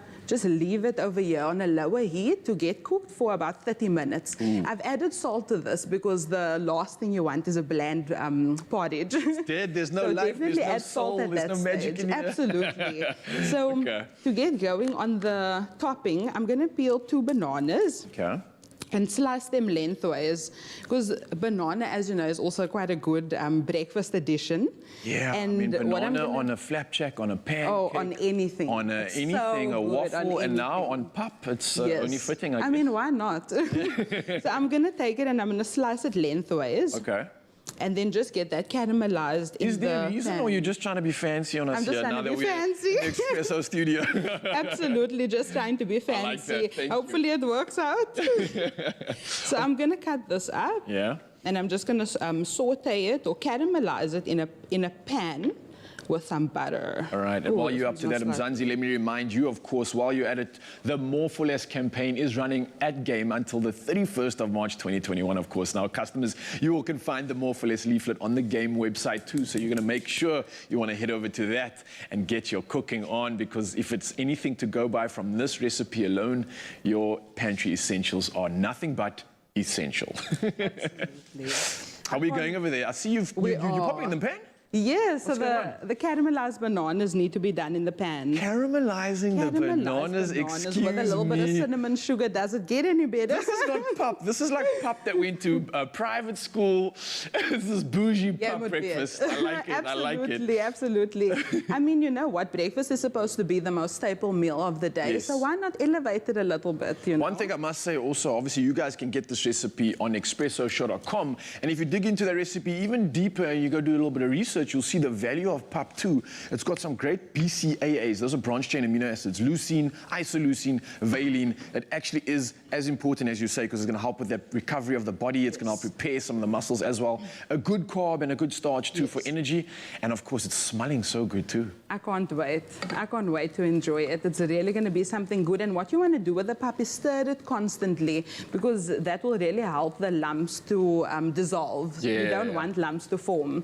Especially for a breakfast PUP, you want it to be nice and smooth and creamy. And that's also why we add milk. So adding milk just helps to lift it a little bit. It helps it to make it more creamy and actually to make it more delicious. And I'm about that life. You're about that life, and my ears are just like, my ears, my mouth is everything salivating. Of course, Pammy Peplo is showing us how it's done. And PUP, of course, it's a local staple that you can add to every meal. So get down to your nearest Game store to shop these unbeatable More for Less deals until the 31st of March 2021. Or you can order some of the best-selling More for Less packs through Uber Eats. Now, that's available in selected areas, and to stock up your pantry and create a mouth-watering dish. And of course, remember, your store opening hours are from Monday to Friday. That's from 9 to 6 on Saturdays, from 9 to 5, and Sunday and public holidays from 9 to 4. Now, there's one more thing to do once you got your pantry staples, and that's grab a fork and tuck into this magic. Cammy, it's looking good, it's smelling good, of course. I see the end result all the way at the end of the table, and I can't thank you enough for educating me on how to make breakfast PUP magic. No problem. Thank you.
with the goodness of jungle oats for when you're on the go. Now available in 2 delicious new flavors. It's my feel-good breakfast show. Welcome back. Thank you so much for keeping it locked as we continue our conversation with the legend that is Johan Badenhorst. I love the way he smiles and blushes every time I say legend. He's, of course, started a documentary adventure series that some of you might have seen. SABC2's Voetspore, going for 21 years, a legend in itself. And he's been talking about South Africa and the epic adventures he's had here now throughout Africa, and he is back with a brand new season. And I'm really excited about this, and I'm sure you are really excited about this. How do you kind of wrap your head around the next place to go to? What is that thing that calls to you for the next adventure? Obviously, the next big one is Zambezi in the second half of 2021. Why that route? Do you just kind of go to a map and drop a pin? How do you approach it? I think the best way to plan any route is just to go and stand in front of a map. You know, and quite often I do that. You know, have a look at the African map and look at places that just calls you, you know, and quite often that's just the way it happens. This time around, because of the pandemic, we were on our way to Russia. We were supposed to travel Russia this past year, and so I actually just returned from Russia, doing a pre-trip just to go and find out a few things and organize some stuff, do a bit of a recce. And when I returned, my wife and I, when we returned back to South Africa, to OR Tambo, the lady, 6 o'clock in the evening, the lady at Customs said, "Welcome back. We're closing at midnight tonight." Oh, my word. So we just came back in time. So, yeah, the plan was to go to do the BRICS countries. We already did India. We did a South African journey. On the cards was Russia, then Brazil, and then perhaps China after that. But because of the pandemic, it was not possible, you know, not this past year, not this year either.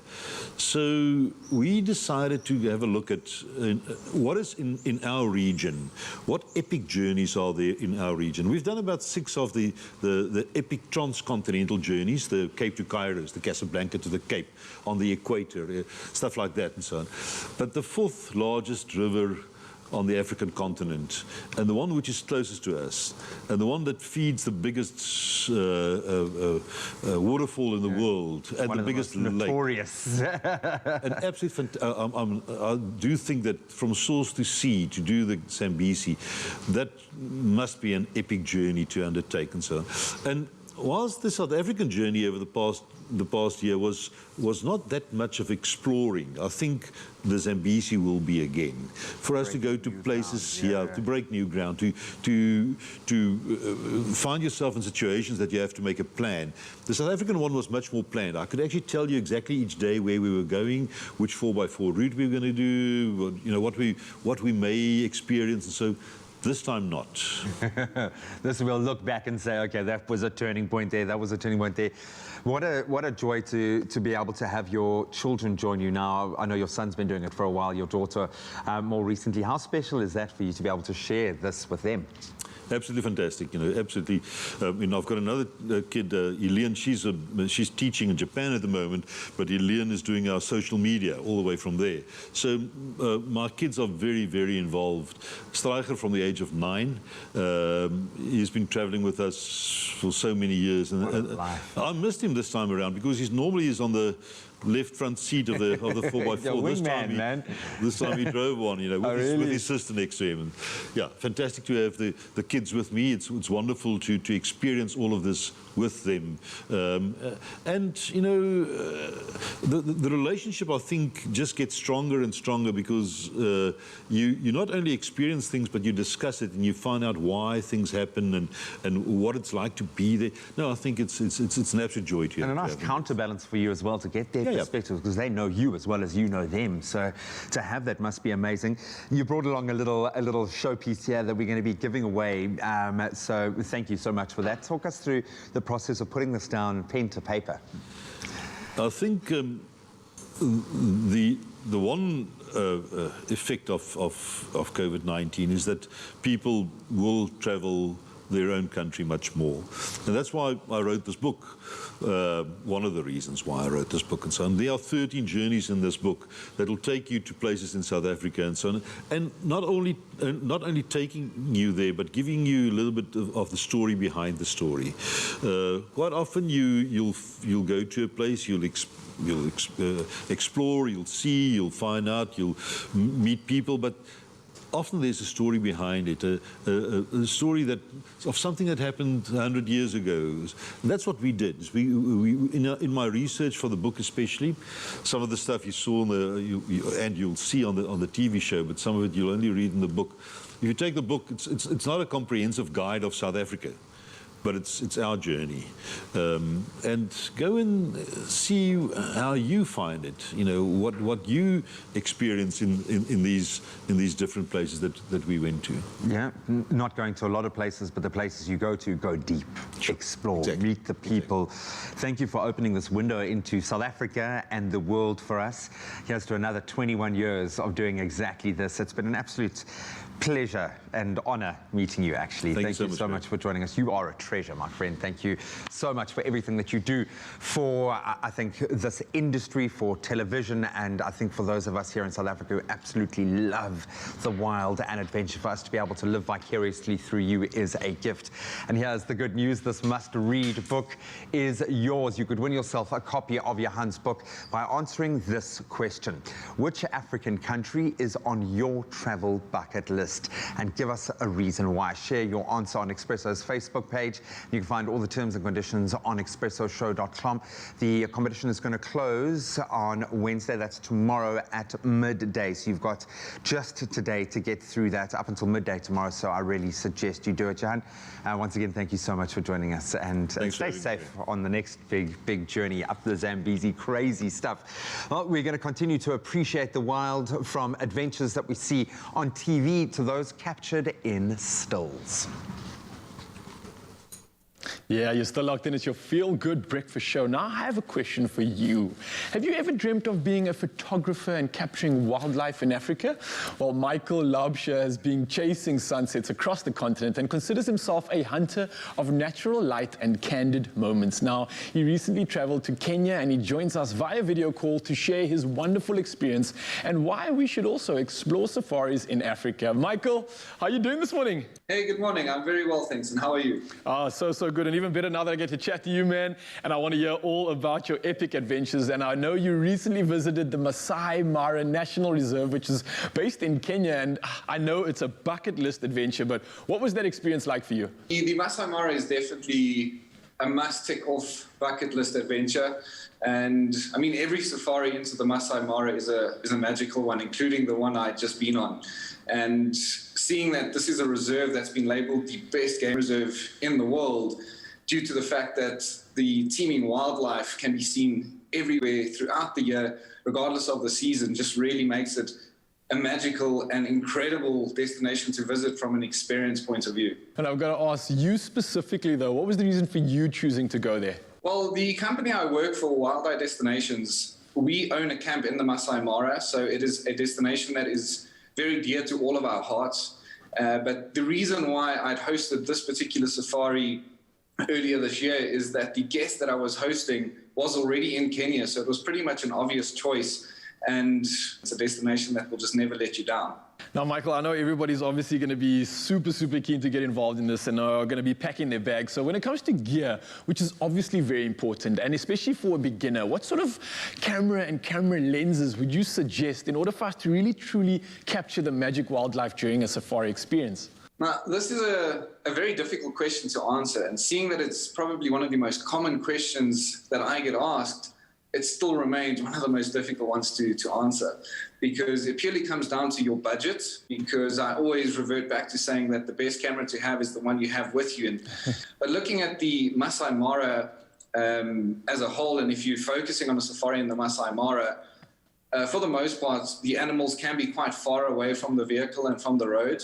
So I would recommend larger focal lengths, and not to expand on this topic too much, but anywhere from at least a 400 millimeter or longer, going 500, 600, 700 millimeters. And then, yeah, your camera body, again, just comes down to budget and what you're trying to achieve. Are you just trying to achieve a few photographs and take 1 or 2 snippets from your adventure out in the field?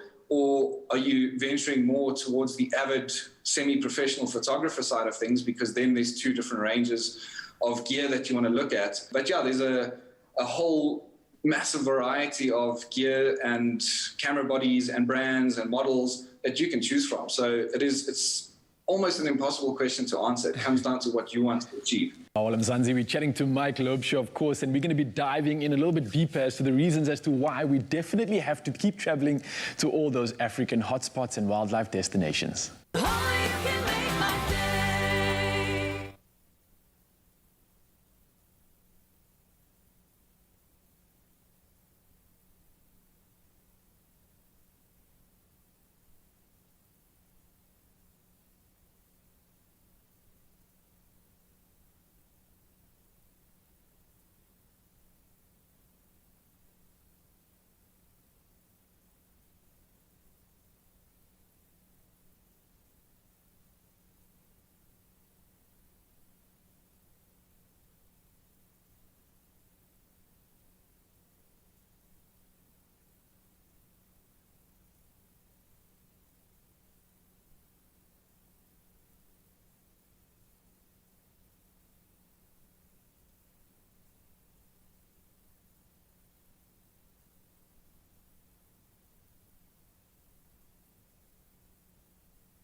It's my feel-good breakfast show. All right, we're still kicking it with Michael Loubser. He's soon to be one of my best friends as soon as I can get out in the wild with him. But he's chatting to us all about the beauty of the wildlife and his photography journey. Mike, you still with us? I'm still here, yes. Thank you very much. You have captured some incredible footage throughout your career. And I know this is a hard ask, but can you share your top 3 photos of your entire experience that you are just so, so proud of? Well, thank you for the kind words regarding my work.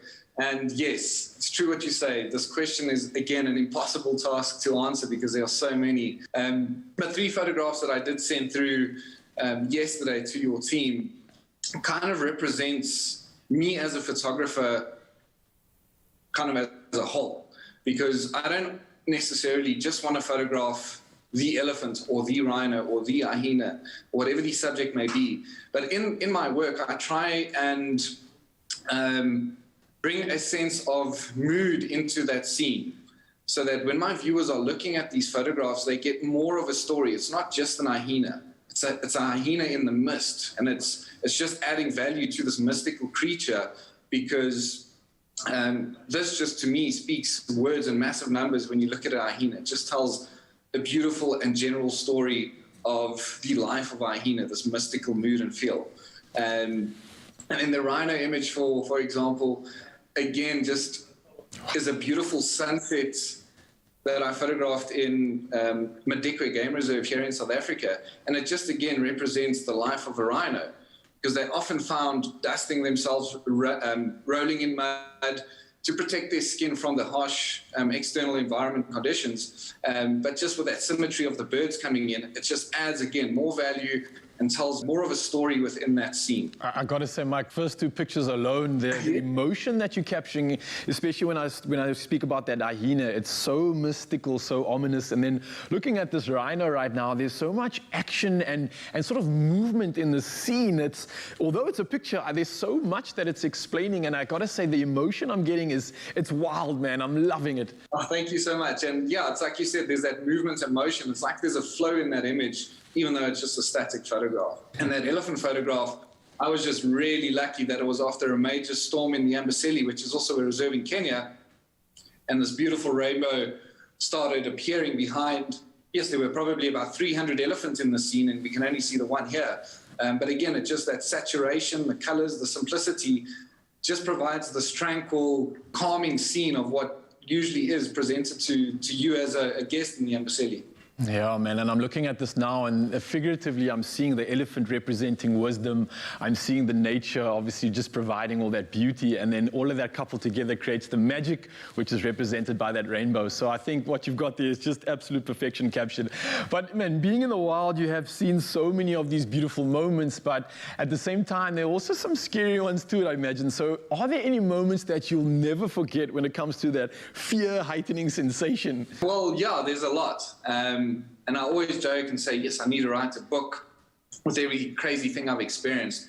But one thing that really sticks out, we were sitting with 2 male lions who were hunting buffalo late evening, so the sun had already set, and it was already pretty dark, and we had the 2 lions lying next to our safari vehicle, and buffalo coming over a ridge from up ahead of us. And I decided, well, I'm going to get out the way, give the lion and the buffalo a bit more space, because obviously you don't know which direction these animals are going to run in. And buffalo are pretty mean, solid animals. And as I started moving, I think the lions took advantage of the noise of the vehicle, and the buffalo came running straight towards us. And yeah, unfortunately, one of them didn't miss my vehicle, and it rammed right into the front of the safari vehicle, dented it in.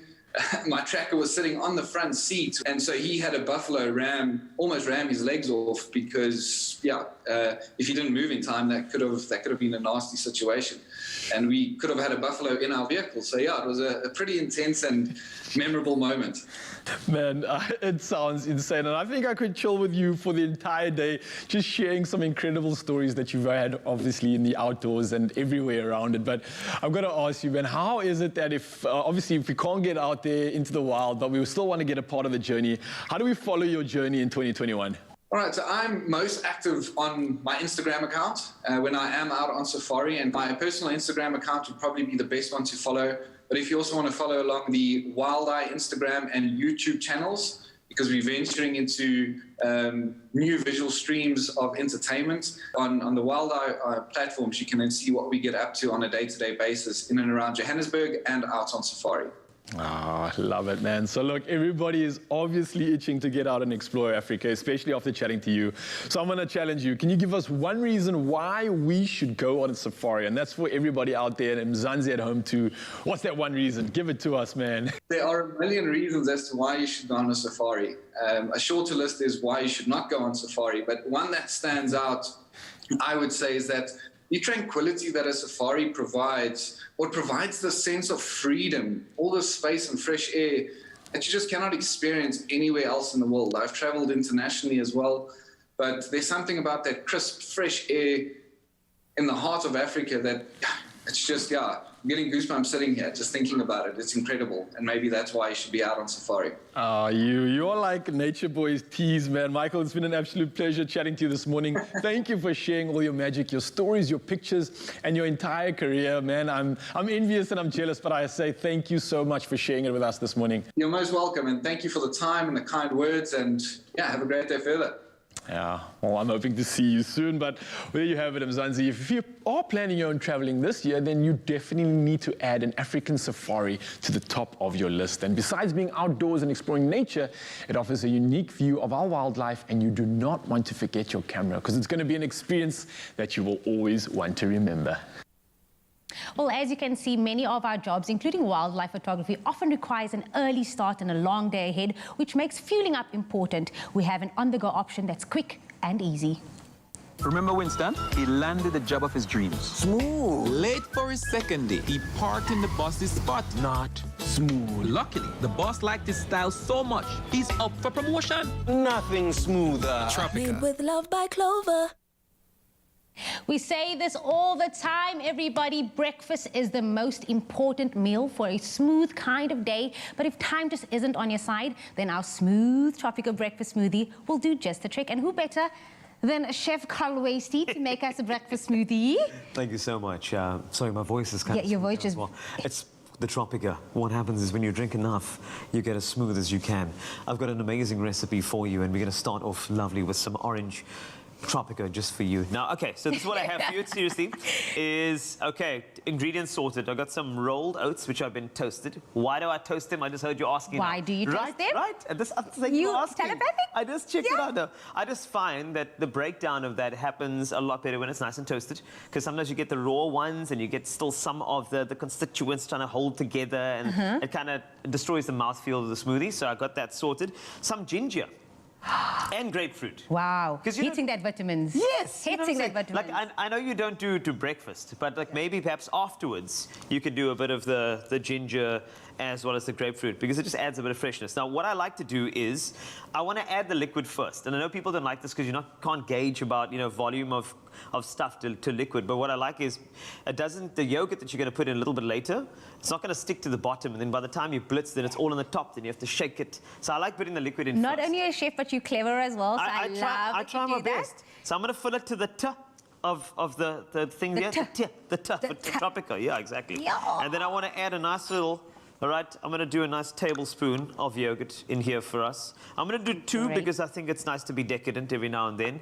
Then I've got some of my oats, which I'll add as well. I'm going to do the same spoon because you know what I'm saying? We're on the go now. We're doing a nice rush. Quick fast. Yes, you want quick something fast. That is Not too much of that there, okay?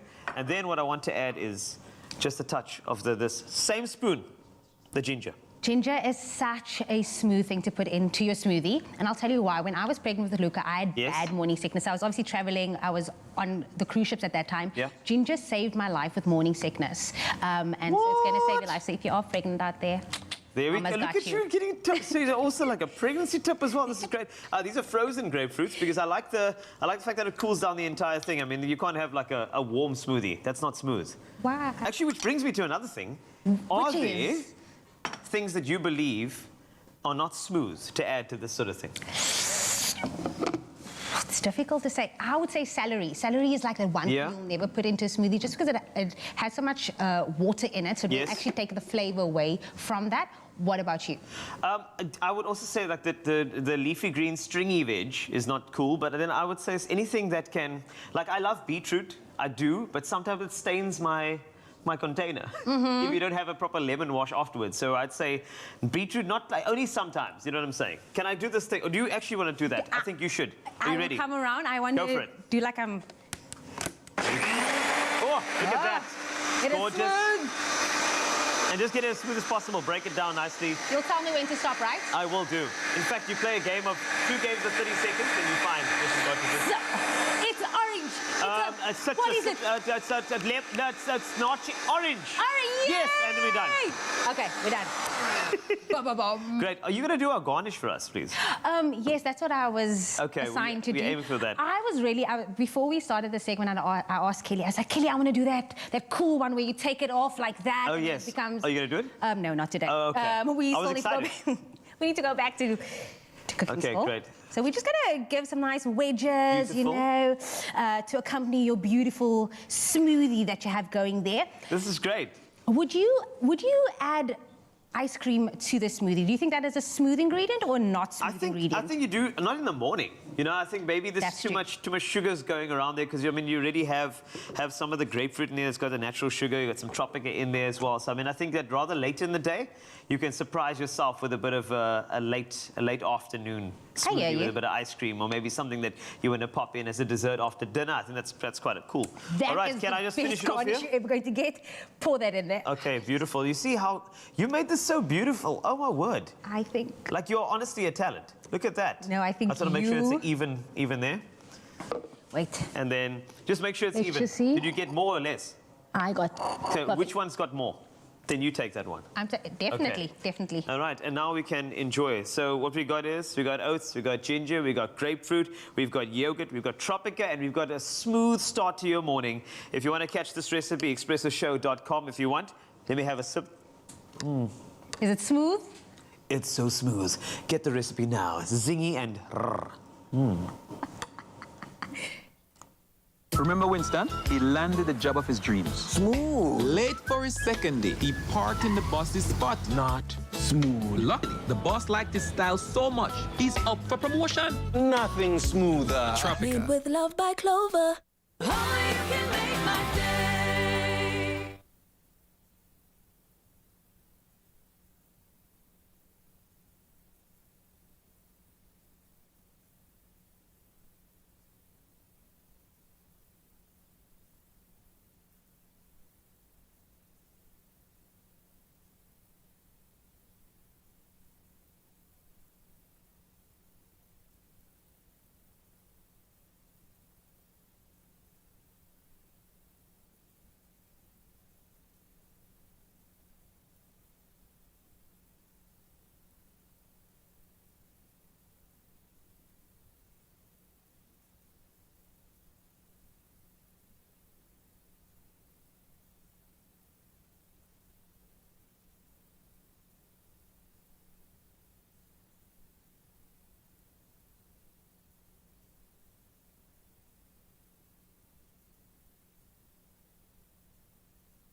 It's my feel-good breakfast show. We are back with Xoli Ndwandwe, the head of affordable housing at Nedbank Home Loans, chatting all things property this morning. And if you're a first-time home owner looking to invest in the market right now, then you might be interested in using Nedbank's new home loan affordability calculator. Xoli, welcome back. Let's talk about the new home loan affordability calculator. How does it actually work? Oh, we are so excited about this one. The research we've done has shown us that people don't know how much they can afford to pay towards home ownership. So it really is an easy, quick to use, readily available tool that leverages the technology of USSD. In South Africa, we're very familiar with it. We've been using it to buy airtime, load electricity. It's affordable. So we really encourage people to use it. It literally is as easy as *120 *001 *123 #. Boom.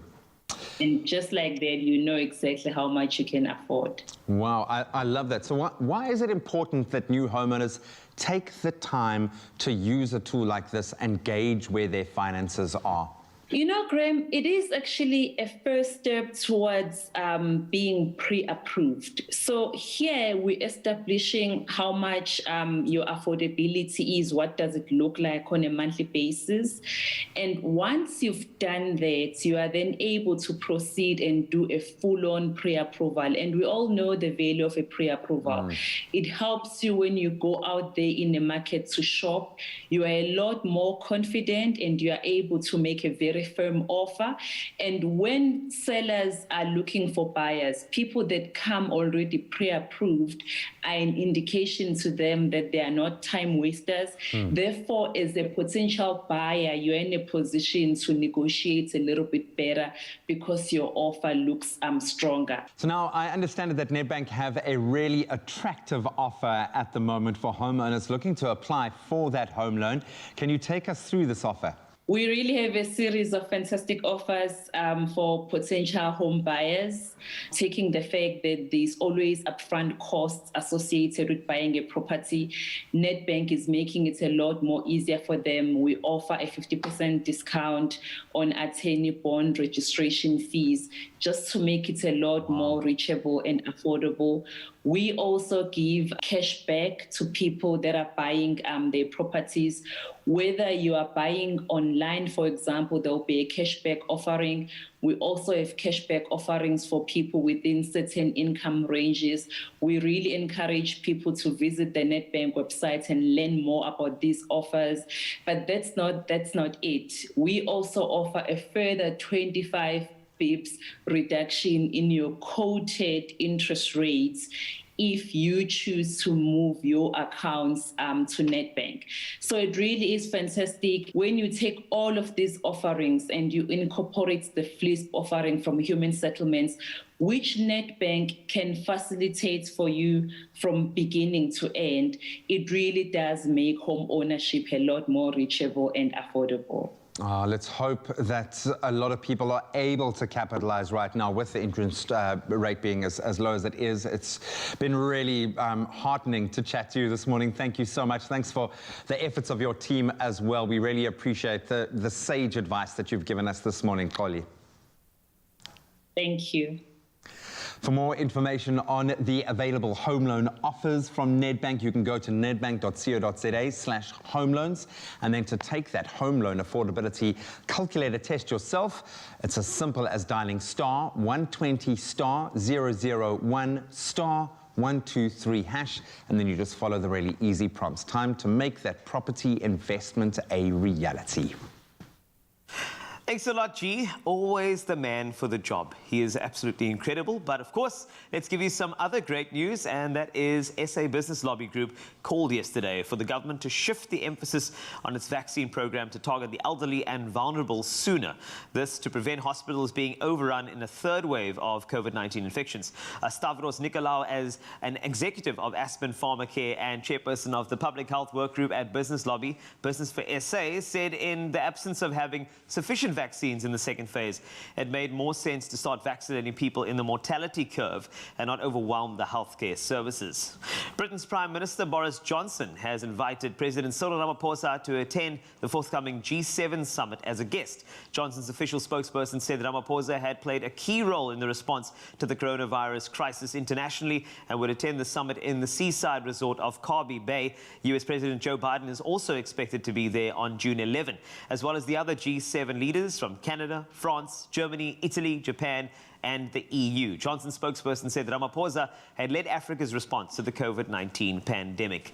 Let's look abroad now. Tunisia has become the first country in North Africa to launch a locally made satellite.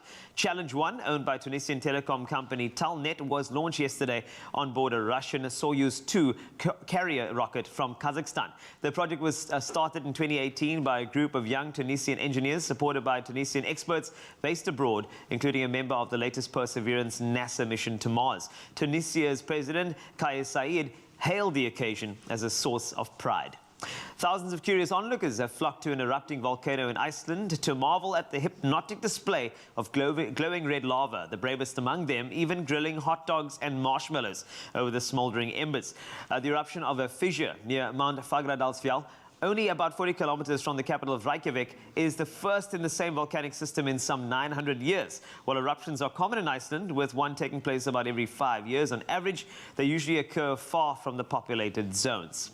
And our news of an amazing fundraising initiative for students. Well-known comedian, TV personality, radio host and actor Lasizwe Dambuza had been following the student protests about university fees with much interest and very much wished to lend a hand. Subsequently, he and some friends decided to set up a fundraising initiative to help pay student fees amidst the protests. Dambuza asked his fans and followers to pledge just 10 Rand towards the cause and kicked off the fund by donating 10,000 Rand himself. The fund quickly started gaining traction, with individuals and corporates leaping on board to help. Soon, various well-known major concerns also dug deep into their pockets, and what started off as a humble 10 Rand request snowballed to such an extent that elated Dambuza announced on social media that the 2 million Rand mark had been reached in that in just 7 days. Dambuza is incredibly proud of starting something that will help many students in their time of need. He wrote on Instagram, "What we have done instead of waiting for a solution is we became the solution. I'm so proud of us, and I'm so proud of you." Fantastic story over there. And that wraps up your news for the morning right here on Expresso. Let's jump over to sport.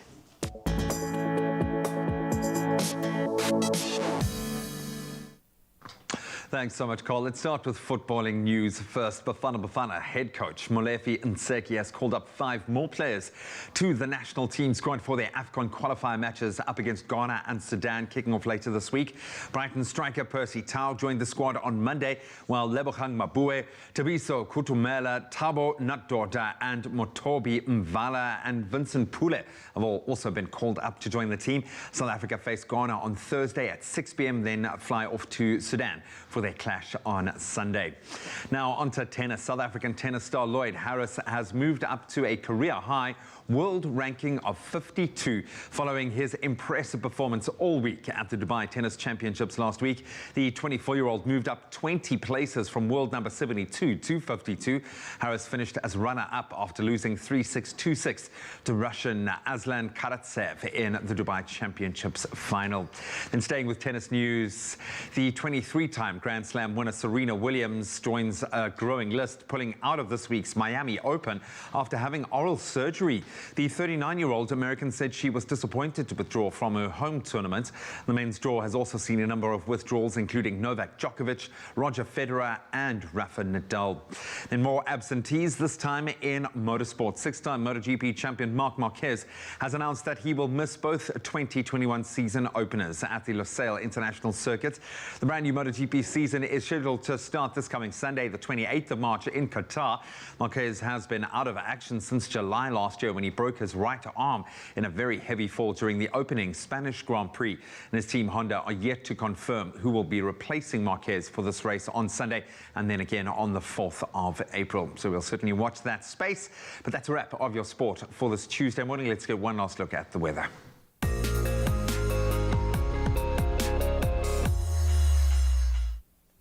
Whether you're ready or not, thanks to each and every one of you that has taken the time to share their sunrise photos with us this morning. We started this morning off with Greg Carolyn from Kensington, Gauteng, Jason Sebastian from Dalportsuop.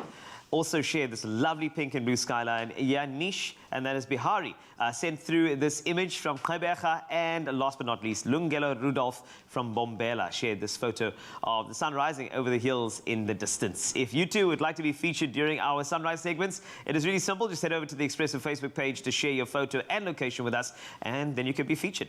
While we enjoy experiencing a sunrise from your part of South Africa, we do have some international viewers tuning in on both YouTube and the Africa channel in the USA. This morning we report on the weather from Detroit, Michigan. Regarded as a major cultural center, Detroit is known for its contributions to music and as a repository for art, architecture and design, along with its historical automotive background. Detroit is a major port on the Detroit River, one of the 4 major straits that connect the Great Lakes system. Today we'll reach a max of 90 degrees with a breezy afternoon for you.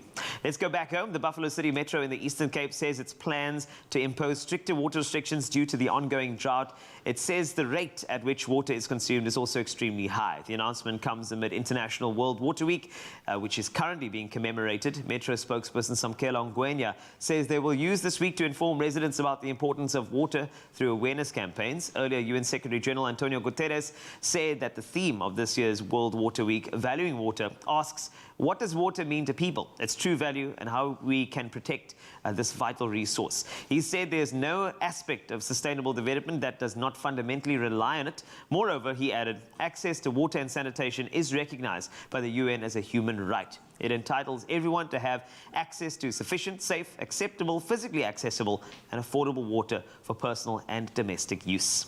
That's a wrap of the weather news. Let's jump over to those temperatures for you. And let's start off with Polokwane, 14 to 24, a 53% chance of precipitation. Bombela, 25 is your high. That's from a low of 17. Let's move over to Pretoria, 15 to 25 for you. Johannesburg, 14 to 23. Mahikeng, good morning, 25 your high, and that's from a low of 16.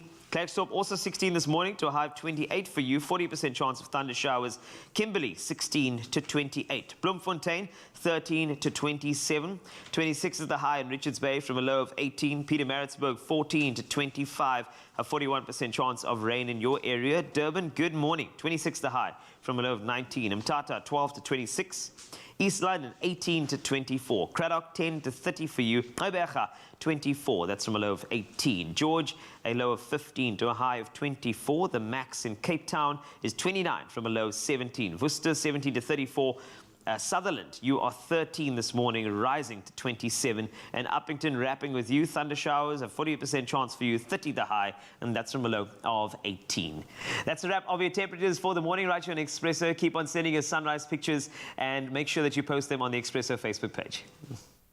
Stop what you're doing right now, because singer and songwriter Bradley Knight is back on the Expresso stage, and he's about to deliver an acoustic version of the Super Smash 1989 Tina Turner song. It is beautiful, simply the best, and you are the best, so take it away. Call you when I need you, my heart's on fire.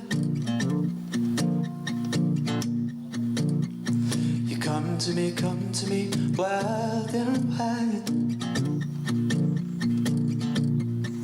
Oh, you come to me, give me everything that I need. Give me a lifetime of promises, world of dreams. Speak a language of love, like you know what it means. And I can't be wrong. Take my heart and make it strong. You're simply the best,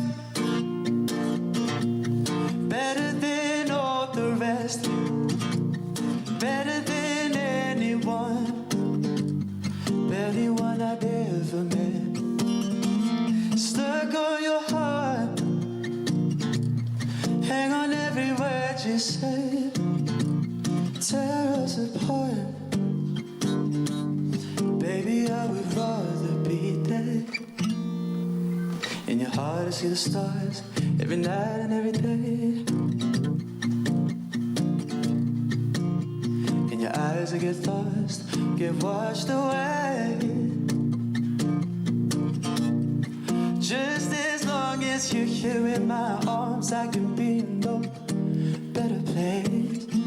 You're simply the best.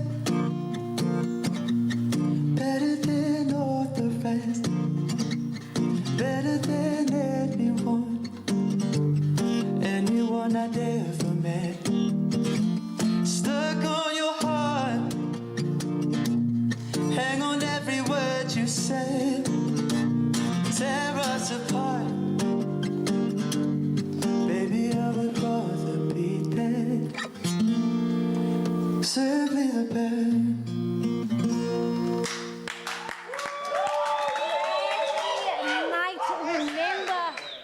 You can hear just how excited we are. Bradley Knight, remember that name. You are simply the best, and you've been doing such amazing work. We didn't get to ask you this early on, but we know that you are doing something with the Ducks Foundation. Maybe you can tell us a bit more about that. Yes, the Ducks Foundation was started in 2017. Unfortunately, my cousin was murdered trying to help 2 girls that were being mugged.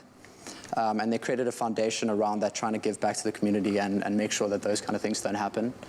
So instead of starting a charity and having like a singular aim, they've started something that helps many charities reduce their running costs, put solar paddling, borehole water.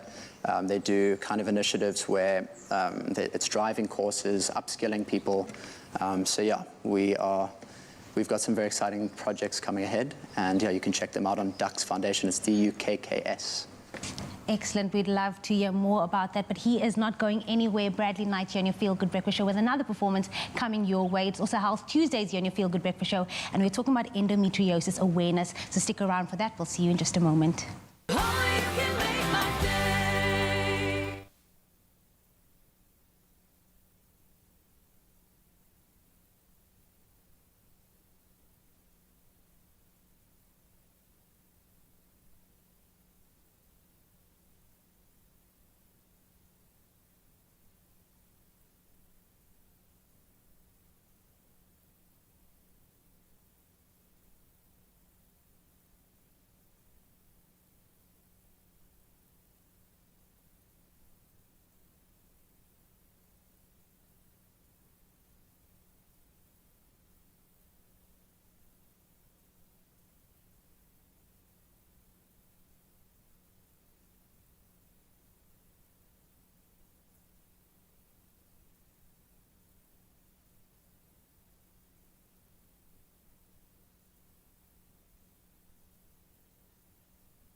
It's my Feel Good Breakfast Show.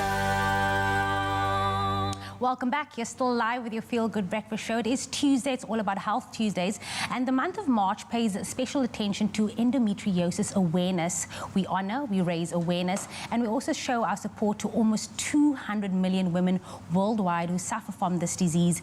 The pain of endometriosis can have a devastating effect on the quality of life for these women. Yeah, that is true. Now, specialist obstetrician and gynecologist Dr. Kim Sonntag will be telling us more about the symptoms, the causes, treatment options, and of course also what else can be expected after an endometriosis diagnosis. And of course, here to tell us all about it, Dr. Kim Sonntag. It's so good having you in studio this morning. How are you? Good, thank you. Talking about a topic which is surprisingly quite common, yes, Jamie? I didn't know it was that common until it actually started affecting my friendship circle. So I have 2 friends that was diagnosed with endometriosis, and it's been difficult to see, you know, how they started their journey and just where they're at with regards to it. But for many people, they don't know about this. So let's start there. What exactly is endometriosis? So endometriosis is a condition where the endometrial lining, which is the lining of the uterus, grows elsewhere. So outside of the uterus, in the abdomen, on the ovaries. So that's basically the definition of it. It can present with quite a lot of pain, painful periods, and can also be quite difficult to diagnose. So Dr. Kim, I would imagine, obviously, answer the question on male versus female, I'd imagine, but who is more likely to then obviously get endometriosis? Are we more vulnerable to it at a certain age or not? So there's a lot about endometriosis that we don't yet understand. It's commoner in women who haven't had children before, or those who struggle to fall pregnant, and then also in women who have a short menstrual cycle, but it can affect anyone. And it's also during your reproductive years, so from when you've started your period to before you go through menopause. Yeah. Because here's the thing, you know, when we have that time of the month, you're in so much pain. How do we know if it is menstrual cramps or endometriosis? What is the first sign that we need to be looking out for? So that's a very good question, because it is difficult to tease out what is a painful period versus something abnormal. Endometriosis typically also has pain before the period. So from a few days before the period, you could have pain that lasts through the period and then afterwards as well. Also pain on urination or passing a bowel movement, pain with intercourse, and very heavy periods. So those could all be signs that you might have endometriosis. Okay, well, you're clearly giving me a bigger picture of these signs and symptoms, but what is it that causes it? I mean, is it something that women can prevent? Is there a reason for it occurring in the first place? So the causes of endometriosis are also not very well understood. It's thought that during menstruation, some of the blood flows out through the tubes and then the lining goes into the rest of the abdomen, or that the endometrial lining can go into the abdomen during a surgery or a cesarean section, but we don't really know exactly how it happens. Women who are more likely to get it are the ones who, like I said, have a shorter cycle or quite heavy periods, but also, you know, if you start to feel like you have some of the symptoms that I've described, then you should definitely go and see a specialist. Let's speak about that, because there's a viewer watching now and they think that they have endometriosis. What should they do? What should be the next step after they think or they believe that they have endometriosis? I think going to see a specialist is probably the best. To see a GP is a good idea, but sometimes it might be out of their scope. So to go and see someone who deals with endometriosis, and also not to Google too much, because often you Google the symptoms and you think that you have something when you maybe don't. But if you are concerned, then to go and see a specialist. Well, look, I mean, there's so much I'm wanting to learn now. So many questions that I'd like to ask, of course, as well. For me, it's more important, though, that we actually just speak about this, that something is, what I would imagine, it seems to be the norm in a sense, in terms of we are having a lot of stories, we're hearing a lot of stories about it. Jamie's mentioning her friends. But the more important factor for me is that it becomes a conversation. And it's not like an irregular thing to speak about. We don't need to be embarrassed about it. And is it something that you notice on your end that is a conversation that's not often had enough?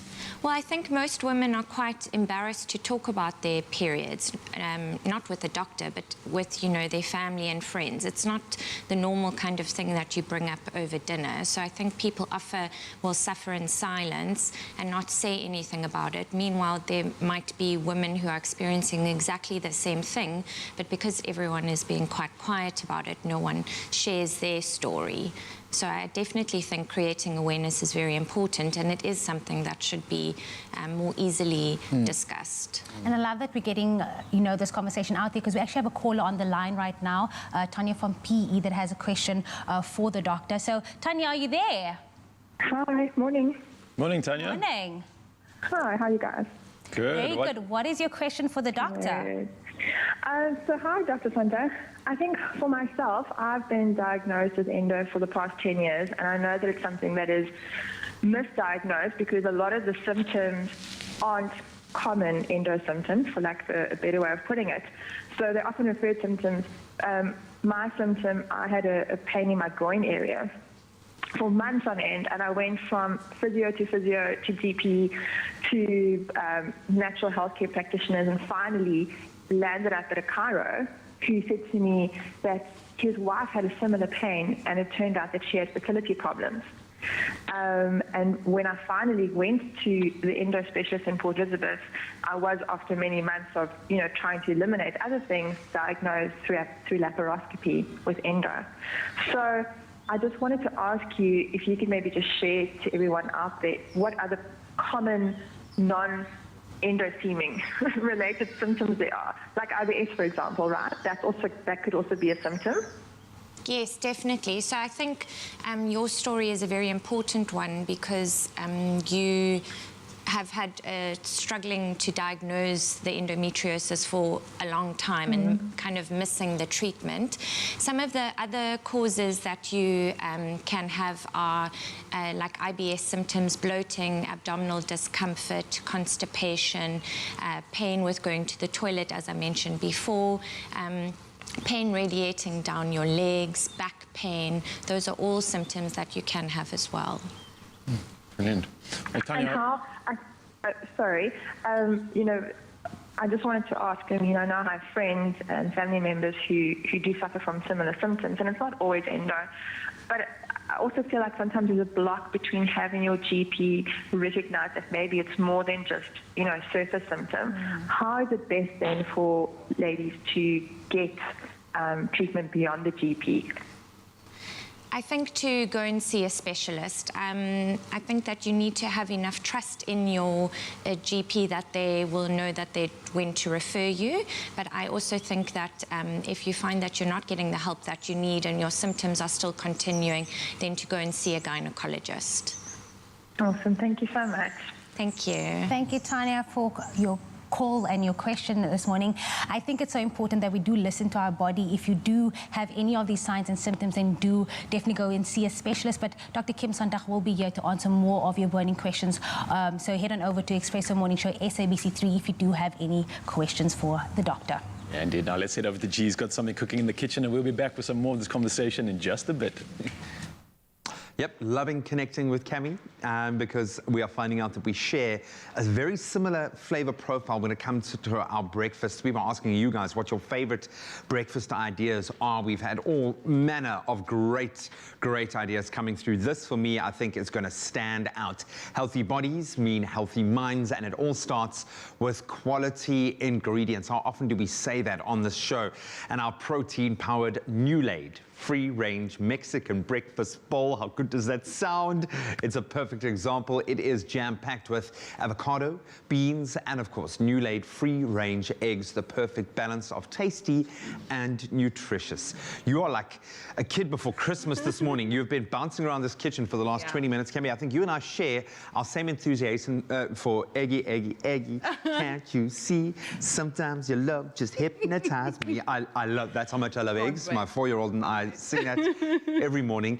But this way of doing an egg breakfast, I mean, this sparks so many ideas. You could take this in a million different directions. So walk us through what we're going to be creating this morning. Okay, so I'm just as excited as you about this because honestly, like, I can't wait to build these flavors. It's going to be so delicious. And then topping it off with those free-range eggs is going to be just the cherry on top. The win. So we're going to start off by frying some chorizo. So we're going to slowly render the fat off the chorizo, and what you want to do is you want to get it in a cold pan. Okay. Because a cold pan will allow all that fat to render out. You get that smoky paprika kind of flavor it's all from about that. The flavor. And I suppose in a chorizo, you've got quite a lot of fat. So I think, have you got the right heat on before you That's cook gonna your be sleeve? helpful. Thank you. Because, and that's the joy here, is you've got all of those beautiful prepared flavors there. The fat is what carries that. When you say render the fat, that's Yes. going to put all the flavor out into the It's dish. going to be absolutely amazing. And once that fat is rendered out, then you can add the other flavors. So you can add the onions, the garlic, the spices, and get that all married together, because you want those flavors to be released, you know. And you said something important there. You said build the flavors. Is that how you approach your cooking? Oh, yes. For sure, because you need to add those flavors. You need to elevate flavor by building things and by allowing them to render themselves out.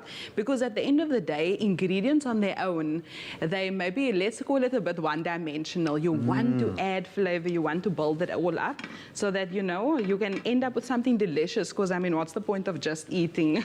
I want to eat girl, liquor. completely. Yeah, and for often when it comes to healthy, we get caught up in eating just for the nutritional value. But you want it to be sustainable, which means that you want it to taste good, so you keep coming back for more. Absolutely right. Okay, and so now, what's going on to there? build on this flavor that we're speaking about, I'm adding some garlic and some onion to the pan. We want to just to sweat down. I mean, that aroma already is so good. And as they sweat down and become a bit translucent, I even like to add salt at this stage, because salt just helps to pull the flavor out even more. It's an activator, yeah. I think often people mistake salt as being just there for saltiness. You know, and I know it sounds silly, but it's what allows other flavors to come out. Absolutely, and you want that to happen. And also salt helps to pull moisture out. So the moisture in the onions, the garlic, and then it just gets to fry and brown a little bit quicker, which is exactly what I want. And then what you'll also do at this stage is, once the onions and the garlic get some nice and translucent, we're going to add some spices. And I mean, spices are also something that you want to fry off, because, I mean, raw spice, I know joy in raw spice. Yeah, you want to release that flavor. And you cook the flavor out. I mean, you don't add it at the end, you add it at the beginning. Exactly right. And you know, with the Mexican bowl that we're doing today, that's going to be topped with those eggs, it's going to be so good because we're building that smoky paprika Mexican kind of flavor profile, and that's right up my alley.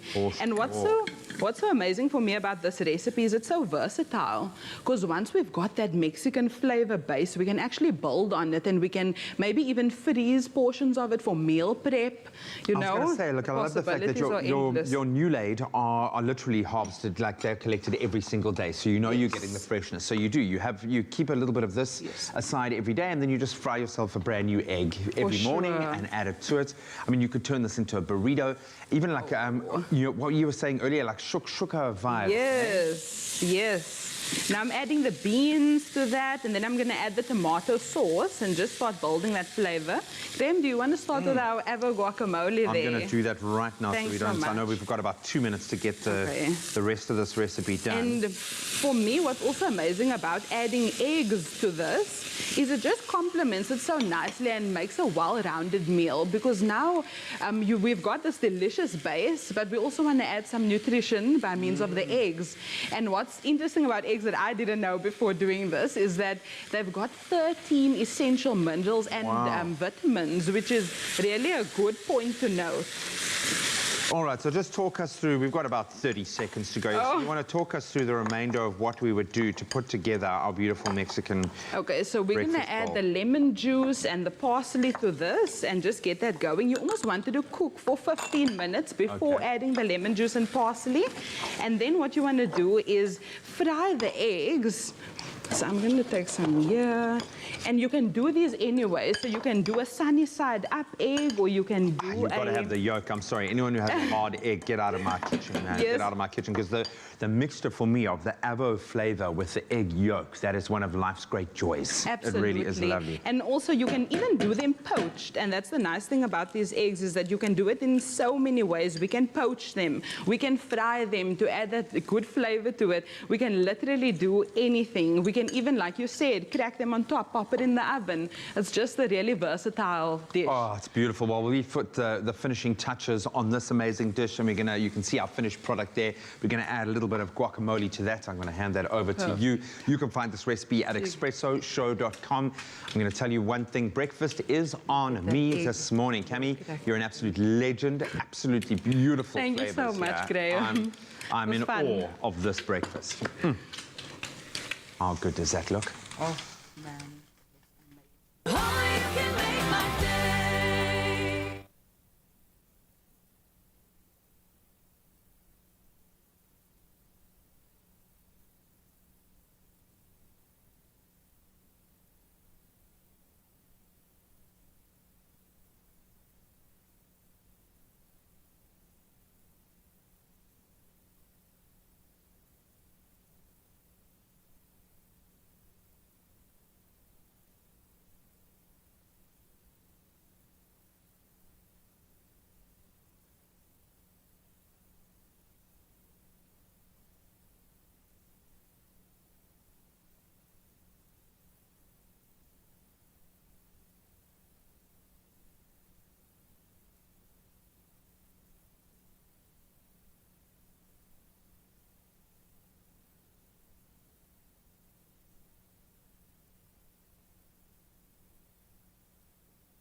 Feel Good Breakfast Show. Yeah, welcome back. You're still locked in your Feel Good Breakfast Show, and we are continuing the conversation with the resident doctor, of course, it's Dr. Kim Sontag, and we are speaking about endometriosis and creating awareness and raising some really, really good points, some great information on everything when it comes to the current issue right now. And we've also got an opportunity for you at home to call in and chat to the doc herself. But before we get into it, we've got some awesome comments online that we thought we'd dig into because, of course, you guys out there have been serving us with so many questions, and we are here to serve you back. So let's kick into it, Jamie. Dr. Kim, so this one is from Lynn Odgers. She says PCOS, maybe you can... Polycystic ovarian syndrome. Okay. It's such a hectic symptom and is very difficult for sufferers, and having the endometriosis along with it is really painful and hectic. Is it ever over? Eventually, having a hysterectomy after all else fails is not so great, especially in older age. Sorry for anybody going through this, but think carefully before going on to having a hysterectomy. I wish I had been better informed. I think that's such a great question. Maybe if I can just add to that, because I think hysterectomy is it's a drastic step, and I think it's a potential option people think would help, but I don't know if that's the case or not. I mean, are there real treatments and cures for this? I think endometriosis is something that you need to manage. There isn't a cure for it. Hysterectomy, I think, is definitely not the way to go. A lot of women are under the impression that if you just take the uterus out, all your problems will be solved. But the problem is outside of the uterus, so you'll still have that endometrial tissue outside. So you still will have the pain and all the problems that you have. You just won't have the periods anymore, but the tissue will still be there. So like the viewer mentioned, polycystic ovarian syndrome and endometriosis together is quite uncommon, but that's definitely, hysterectomy won't solve either of the problems. So that was definitely not the right treatment option to go for. I have so many questions, but one thing I definitely want to ask is, if you are diagnosed with endometriosis, will you still be able to have children? So definitely yes. There is a risk of being having infertility, so fertility issues. You might need to have a surgery to remove some of the areas of endometriosis, or you might need fertility treatment like IVF. But you should, if you catch the endometriosis early enough, be able to fall pregnant. Sorry, I know you... Ask away. You did say that you're more likely to have not have endometriosis when you have a child, right? So will having a child reduce your chances or the pain level when you do have endometriosis? So when you're pregnant, you're not going to have a period. So that will definitely help in terms of your pain symptoms and progression of the disease. So being pregnant and having a baby will definitely help with your symptoms. It won't necessarily cure it or make it better or lessen your chances of getting endometriosis later, but it will definitely help if you do already have endometriosis. I've got to say, you're speaking of pain quite a bit, and when I look at a lot of these examples, pain is one of the highest boxes that gets ticked when it comes to some of the issues involving this. Can this pain, firstly, why is the pain so intense, number one, and is it something that can be managed? So the pain is so severe because the endometrial tissue causes inflammation wherever it is, and it can also cause scarring, so that leads to quite a lot of pain. Simple pain medication doesn't really work. It does help, but it doesn't take away the pain completely. So you want to try and treat those areas of the endometrial tissue. So patients will have quite severe debilitating pain where they don't want to do anything, they don't want to exercise, they don't want to go out. So it definitely is quite severe and can be quite crippling. I want to ask, because obviously we're going through a global pandemic right now, is there a link between COVID-19 and endometriosis? Are you at higher risk to have a more severe form of COVID-19 if you have endometriosis? So there isn't really a link between the two, but if you do have endometriosis, you have chronic stress in your body just because of pain and the endometriosis and the way that it progresses. So your immune system will be slightly more run down, so that does make you slightly more at risk of getting COVID, but there isn't really a proper link between the two. Oh, well, Doc, it's so good for me, especially as a male, being able to be a part of the conversation, number one. I think it's quite important that this conversation actually happens, like I mentioned before. Also for us to be educated, to just understand.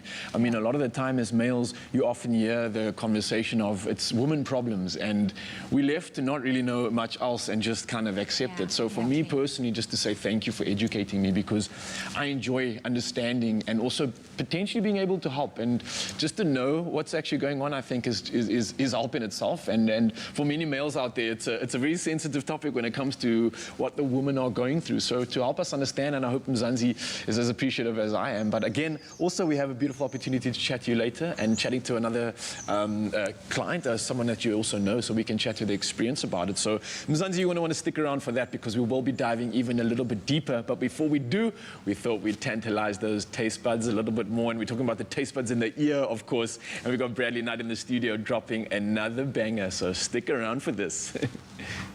Some great conversation on endometriosis, and do remember that no matter what happens, you're never in limbo. We got your back. So more of that a little later. Talking about limbo, Bradley Knight has been giving us a little tidbit here and there of his brand new EP that is coming out shortly, and that EP is called Limbo. So this is the title track that's going to have you in your feels. Do enjoy. It's Bradley Knight. I'm in limbo, tied by a tether, got my eyes closed. I'm feeling aware that I've been dreaming of better days. They got me feeling like I lost my way. It's like a nightmare where you're trying to run but staying right there, battling to overcome the need to move your feet.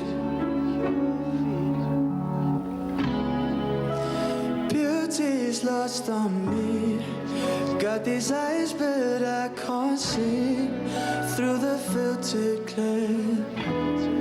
This plastic atmosphere, impatient though I've been, I give it my everything to break out this mold, but I'm stuck here in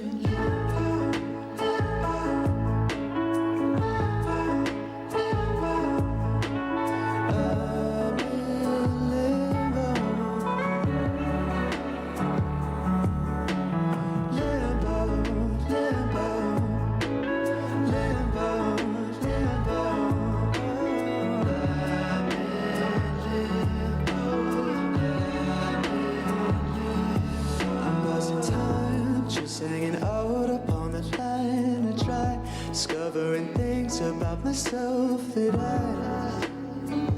never thought I'd find. Contemplating every moment that it's been. I've seen changing the way that I deal with those things that haunt my dreams. My dreams, my dreams, my dreams.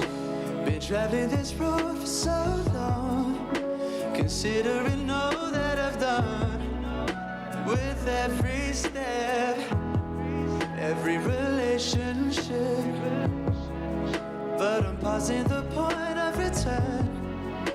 I'm using all that I've learned to pack up this mess, 'cause I'm done with this.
And even more says, this is the greatest thing I've ever thought of, because the thing is, you're starting your day with a bit of Night, which is wonderful. Bradley Knight, his EP is out soon. It's called Limbo, and big thanks to you. It was absolutely phenomenal, man. Awesome.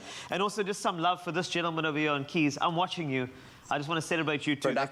He's a producer of these songs that you'll find in the EP. Support vocals from the locals. Bradley Knight, the EP Limbo, coming out soon. And as we continue with very, very important conversations around endometriosis, and there may not be the last bit of singing on Expresso, so stand by to check that out soon.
It's my Feel Good Breakfast Show. Welcome back, everybody. This is your Feel Good Breakfast Show. And of course, we are continuing with our discussion on endometriosis. A specialist obstetrician and gynecologist, Dr. Kim Sondag, will now be joined by a courageous, a bold endo warrior, Shanae Allenby, all the way in Johannesburg. Shanae was diagnosed with endometriosis and will be sharing her story of hope with us. She will be back with us a little later on, and then we'll be able to continue the conversation with her. Of course, Dr. Kim Sondag, a lot has been said with regards to endometriosis.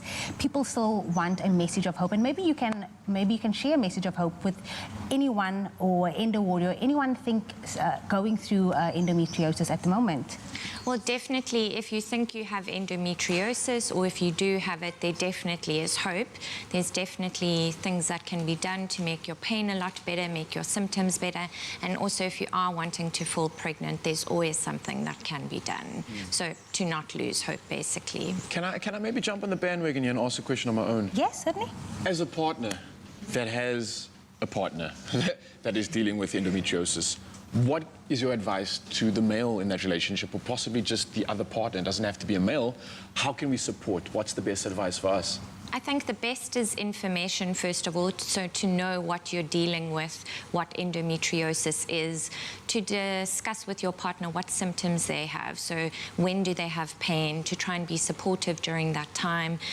Also to be aware that having sexual intercourse can be painful, so to be a bit understanding about that. And then just to be there for them in whatever way they need, whether it's, you know, making a hot water bottle or fetching some pain medication from the pharmacy. Just that support, I think, would mean a lot to women. Definitely. Love it. We do have endo warrior with us now, all the way from Johannesburg. Shanae Allenby, how are you doing this morning? I'm fine, thanks. And yourself? We're so good, so good to be able to connect with you. Obviously, you have a story. You were diagnosed with endometriosis. Maybe you can tell us a bit more about that. Okay, so since grade 5, I thought I had problems with my kidneys, but because I had excruciating pain on the left-hand side and my lower back, so they took x-rays, which all came back negative. It wasn't until last year when I was referred to a specialist that deals with endometriosis.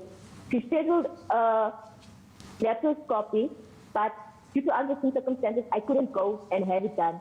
So I had my first laparoscopy on the 4th of February this year, and she discovered that I had stage 1 endo and that my left ovary didn't look too well. But luckily for me, she managed to save my left ovary.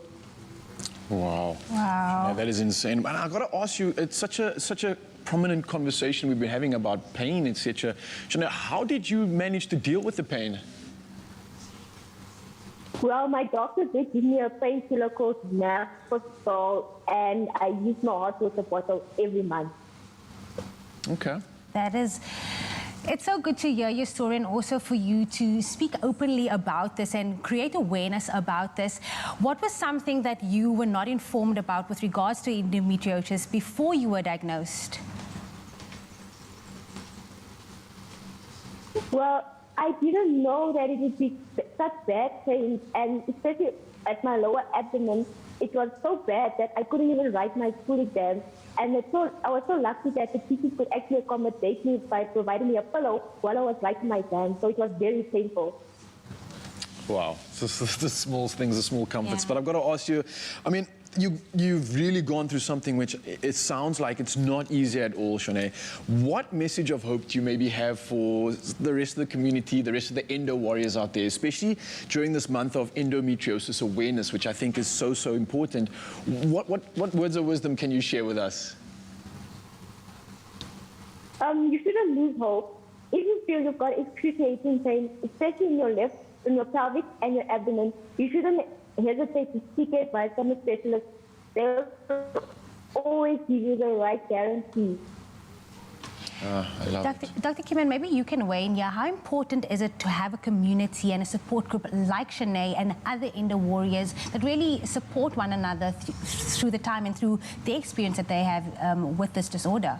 I think it's very important. It's actually vital because the pain that you have and the symptoms like Shanae describes can be debilitating, and to have people who understand exactly what you're going through is priceless. So whether it's even an online chat group or just being part of a Facebook group, I think that's really helps a lot because you just support each other, you're positive, you get a lot of advice from other women, and you can see what journey they've been through. Yeah. Well, I'd like to just, while we still have Shanae on the line, I want to say thank you, Shanae, for joining us this morning. I know it hasn't been an easy road, but it's so, so encouraging to see someone like you with such a beautiful glow. You have this incredible smile, and you look like someone that has just slayed and conquered. And I think you definitely have spread some inspiration and hope for everybody that's watching right now. So thank you for your time this morning. No problem. It's only a pleasure. And also a heartfelt thank you to you, our specialist and obstetrician, Dr. Kim Sonntag, for just unpacking what this means. But again, you are not alone. You are a warrior. And of course, you can see all the details on there if you want to unpack more of this conversation. Again, we salute all of you. Thank you so much, guys. Vitally important conversation. Now, every Tuesday, of course, we bring you a really cool segment, Pharmacy of the Week, a short feature that acknowledges the brave and incredible people that are working now on the front line, a more important job now than ever before. And this is our way to say thank you to these brave healthcare workers, proudly brought to you by Adcock Ingram OTC, sponsors of Brave. Our pharmacies are on the front line of healthcare. This is Pharmacy of the Week. We've been going through this pharmacy for a very long time, since at a young age. So they know us all as a family, they know what we take, they know what's good for us. So the relationship is very good because they know what really works for us. When you got a script here, they don't only sell you what you have on the script, they also recommend another thing that will also help you boost your immune system and everything. We want to see the community happy and everyone illness-free. They must come in when they're sick and then they must go out smiling. Pharmacy of the Week, proudly brought to you by Adcock Ingram OTC, sponsors of Brave. Oh, brilliant. We thank all of those that are fighting on the front lines. We really do appreciate you. Well, we've just got a moment or two to appreciate left of the show, and I promise you in just a moment, Maroon 5 as you have never heard them before. Stick around.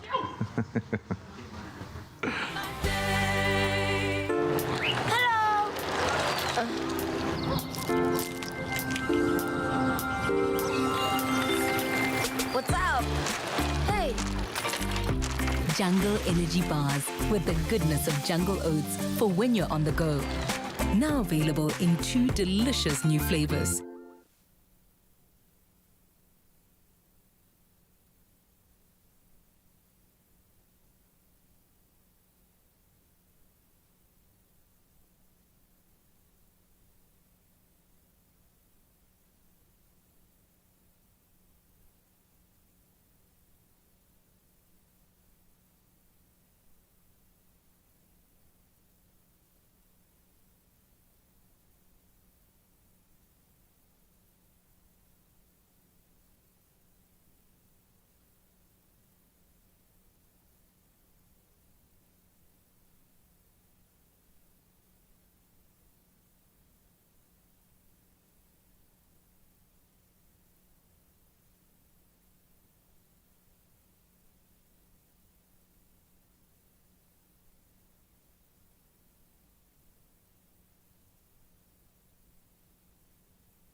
Join the Insider SA tonight at 7:30 and join Metro FM radio personality Dineo Ranaka at the exclusive Kacha Kama Nature Reserve. Discover colorful fashion for powerful women from designer Sandy Mazibuko and catch up with musician turned entrepreneur DJ Zintle. Hi, this is DJ Zintle. Please join me on the Insider and spend the day with me as I take you through my activewear range, This Girl Can, on Tuesdays, 7:30 on SABC3. It's my feel-good breakfast show. Welcome back as we prepare for the highlight of our week. Undoubtedly, the high point from which we come crashing down so fast. We are continuing our trend of tackling songs sung by singers whose voices are impossible to emulate. And our Tuesday karaoke, baby. Today, no, I'm really looking forward to this one because I'm a massive fan of Adam Levine. I'm a massive fan of Maroon 5. Yes. So the song that we have selected out of those that you have put forward for us, thank you very much for your impossible choices for us. But we have gone with Maroon 5's This Love. Are you up for it, guys? Yes, let's take it away. Okay. Whoa. Mr. DJ, in 3, 2, 1, go for it. I was so high I did not recognize the fire burning in her eyes. Chaos that controlled my mind. Nice. I whispered by her, she got on a plane, never to return again, but always in my heart. Oh, this love has taken its toll on me. She said goodbye too many times before, and her heart is breaking in front of me. I had no choice, 'cause I won't say goodbye anymore. Oh, whoa, whoa. I tried my best to feed her appetite, keep her coming every night. So hard to keep her satisfied.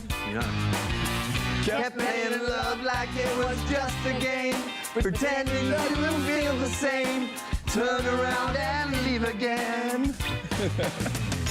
This love has taken its toll on me. She said goodbye too many times before, and her heart is breaking in front of me. I had no choice, 'cause I don't say goodbye anymore.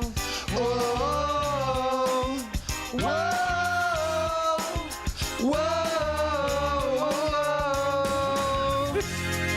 Broken things, repair your broken wings, and make sure everything's alright. It's alright. My pressure on your hips, sinking my fingertips into every inch of you. That's what you want me to do. This love has taken its toll on me. She said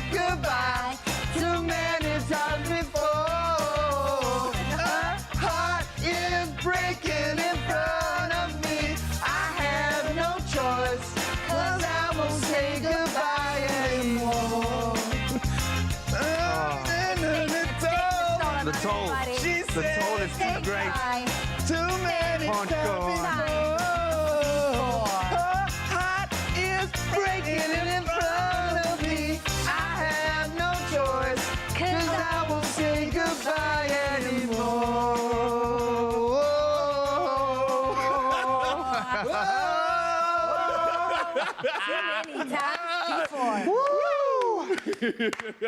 That was a decent one, man. Gee. That was the best. I felt it with every emotion, and I felt the emotion from both of you. Felt like It was even though I can't sing, I felt like I was singing it from my diaphragm. There was a moment for me where I left my body and Adam Levine came in and just delivered that last note, and I knew. I think I felt that. Do you feel that? I think we all went quiet. And I don't even know if there was music playing while we were singing there, to be quite honest, man. Crazy, man. Crazy. The Wildcats, if they can call us. You have the opportunity to vote. I mean, what next song do you want to hear us glorify and immortalize on this very stage?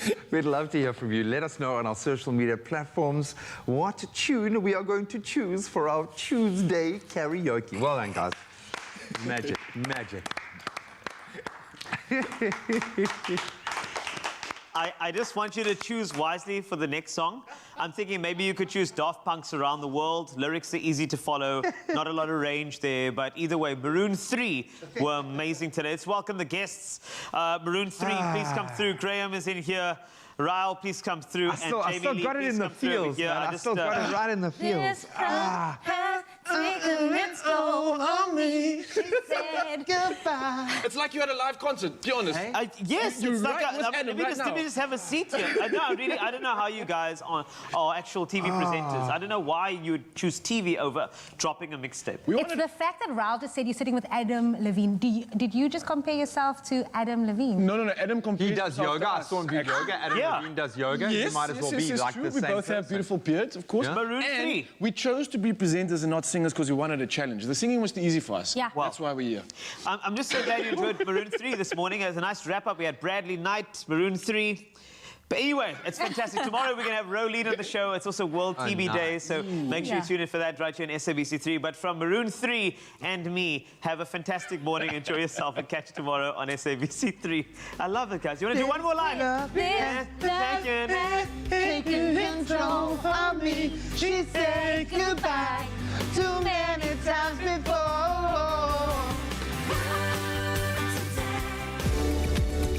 Make the most of glorious summer with your picnic favorites. Made with love by Clover. Another feel-good production.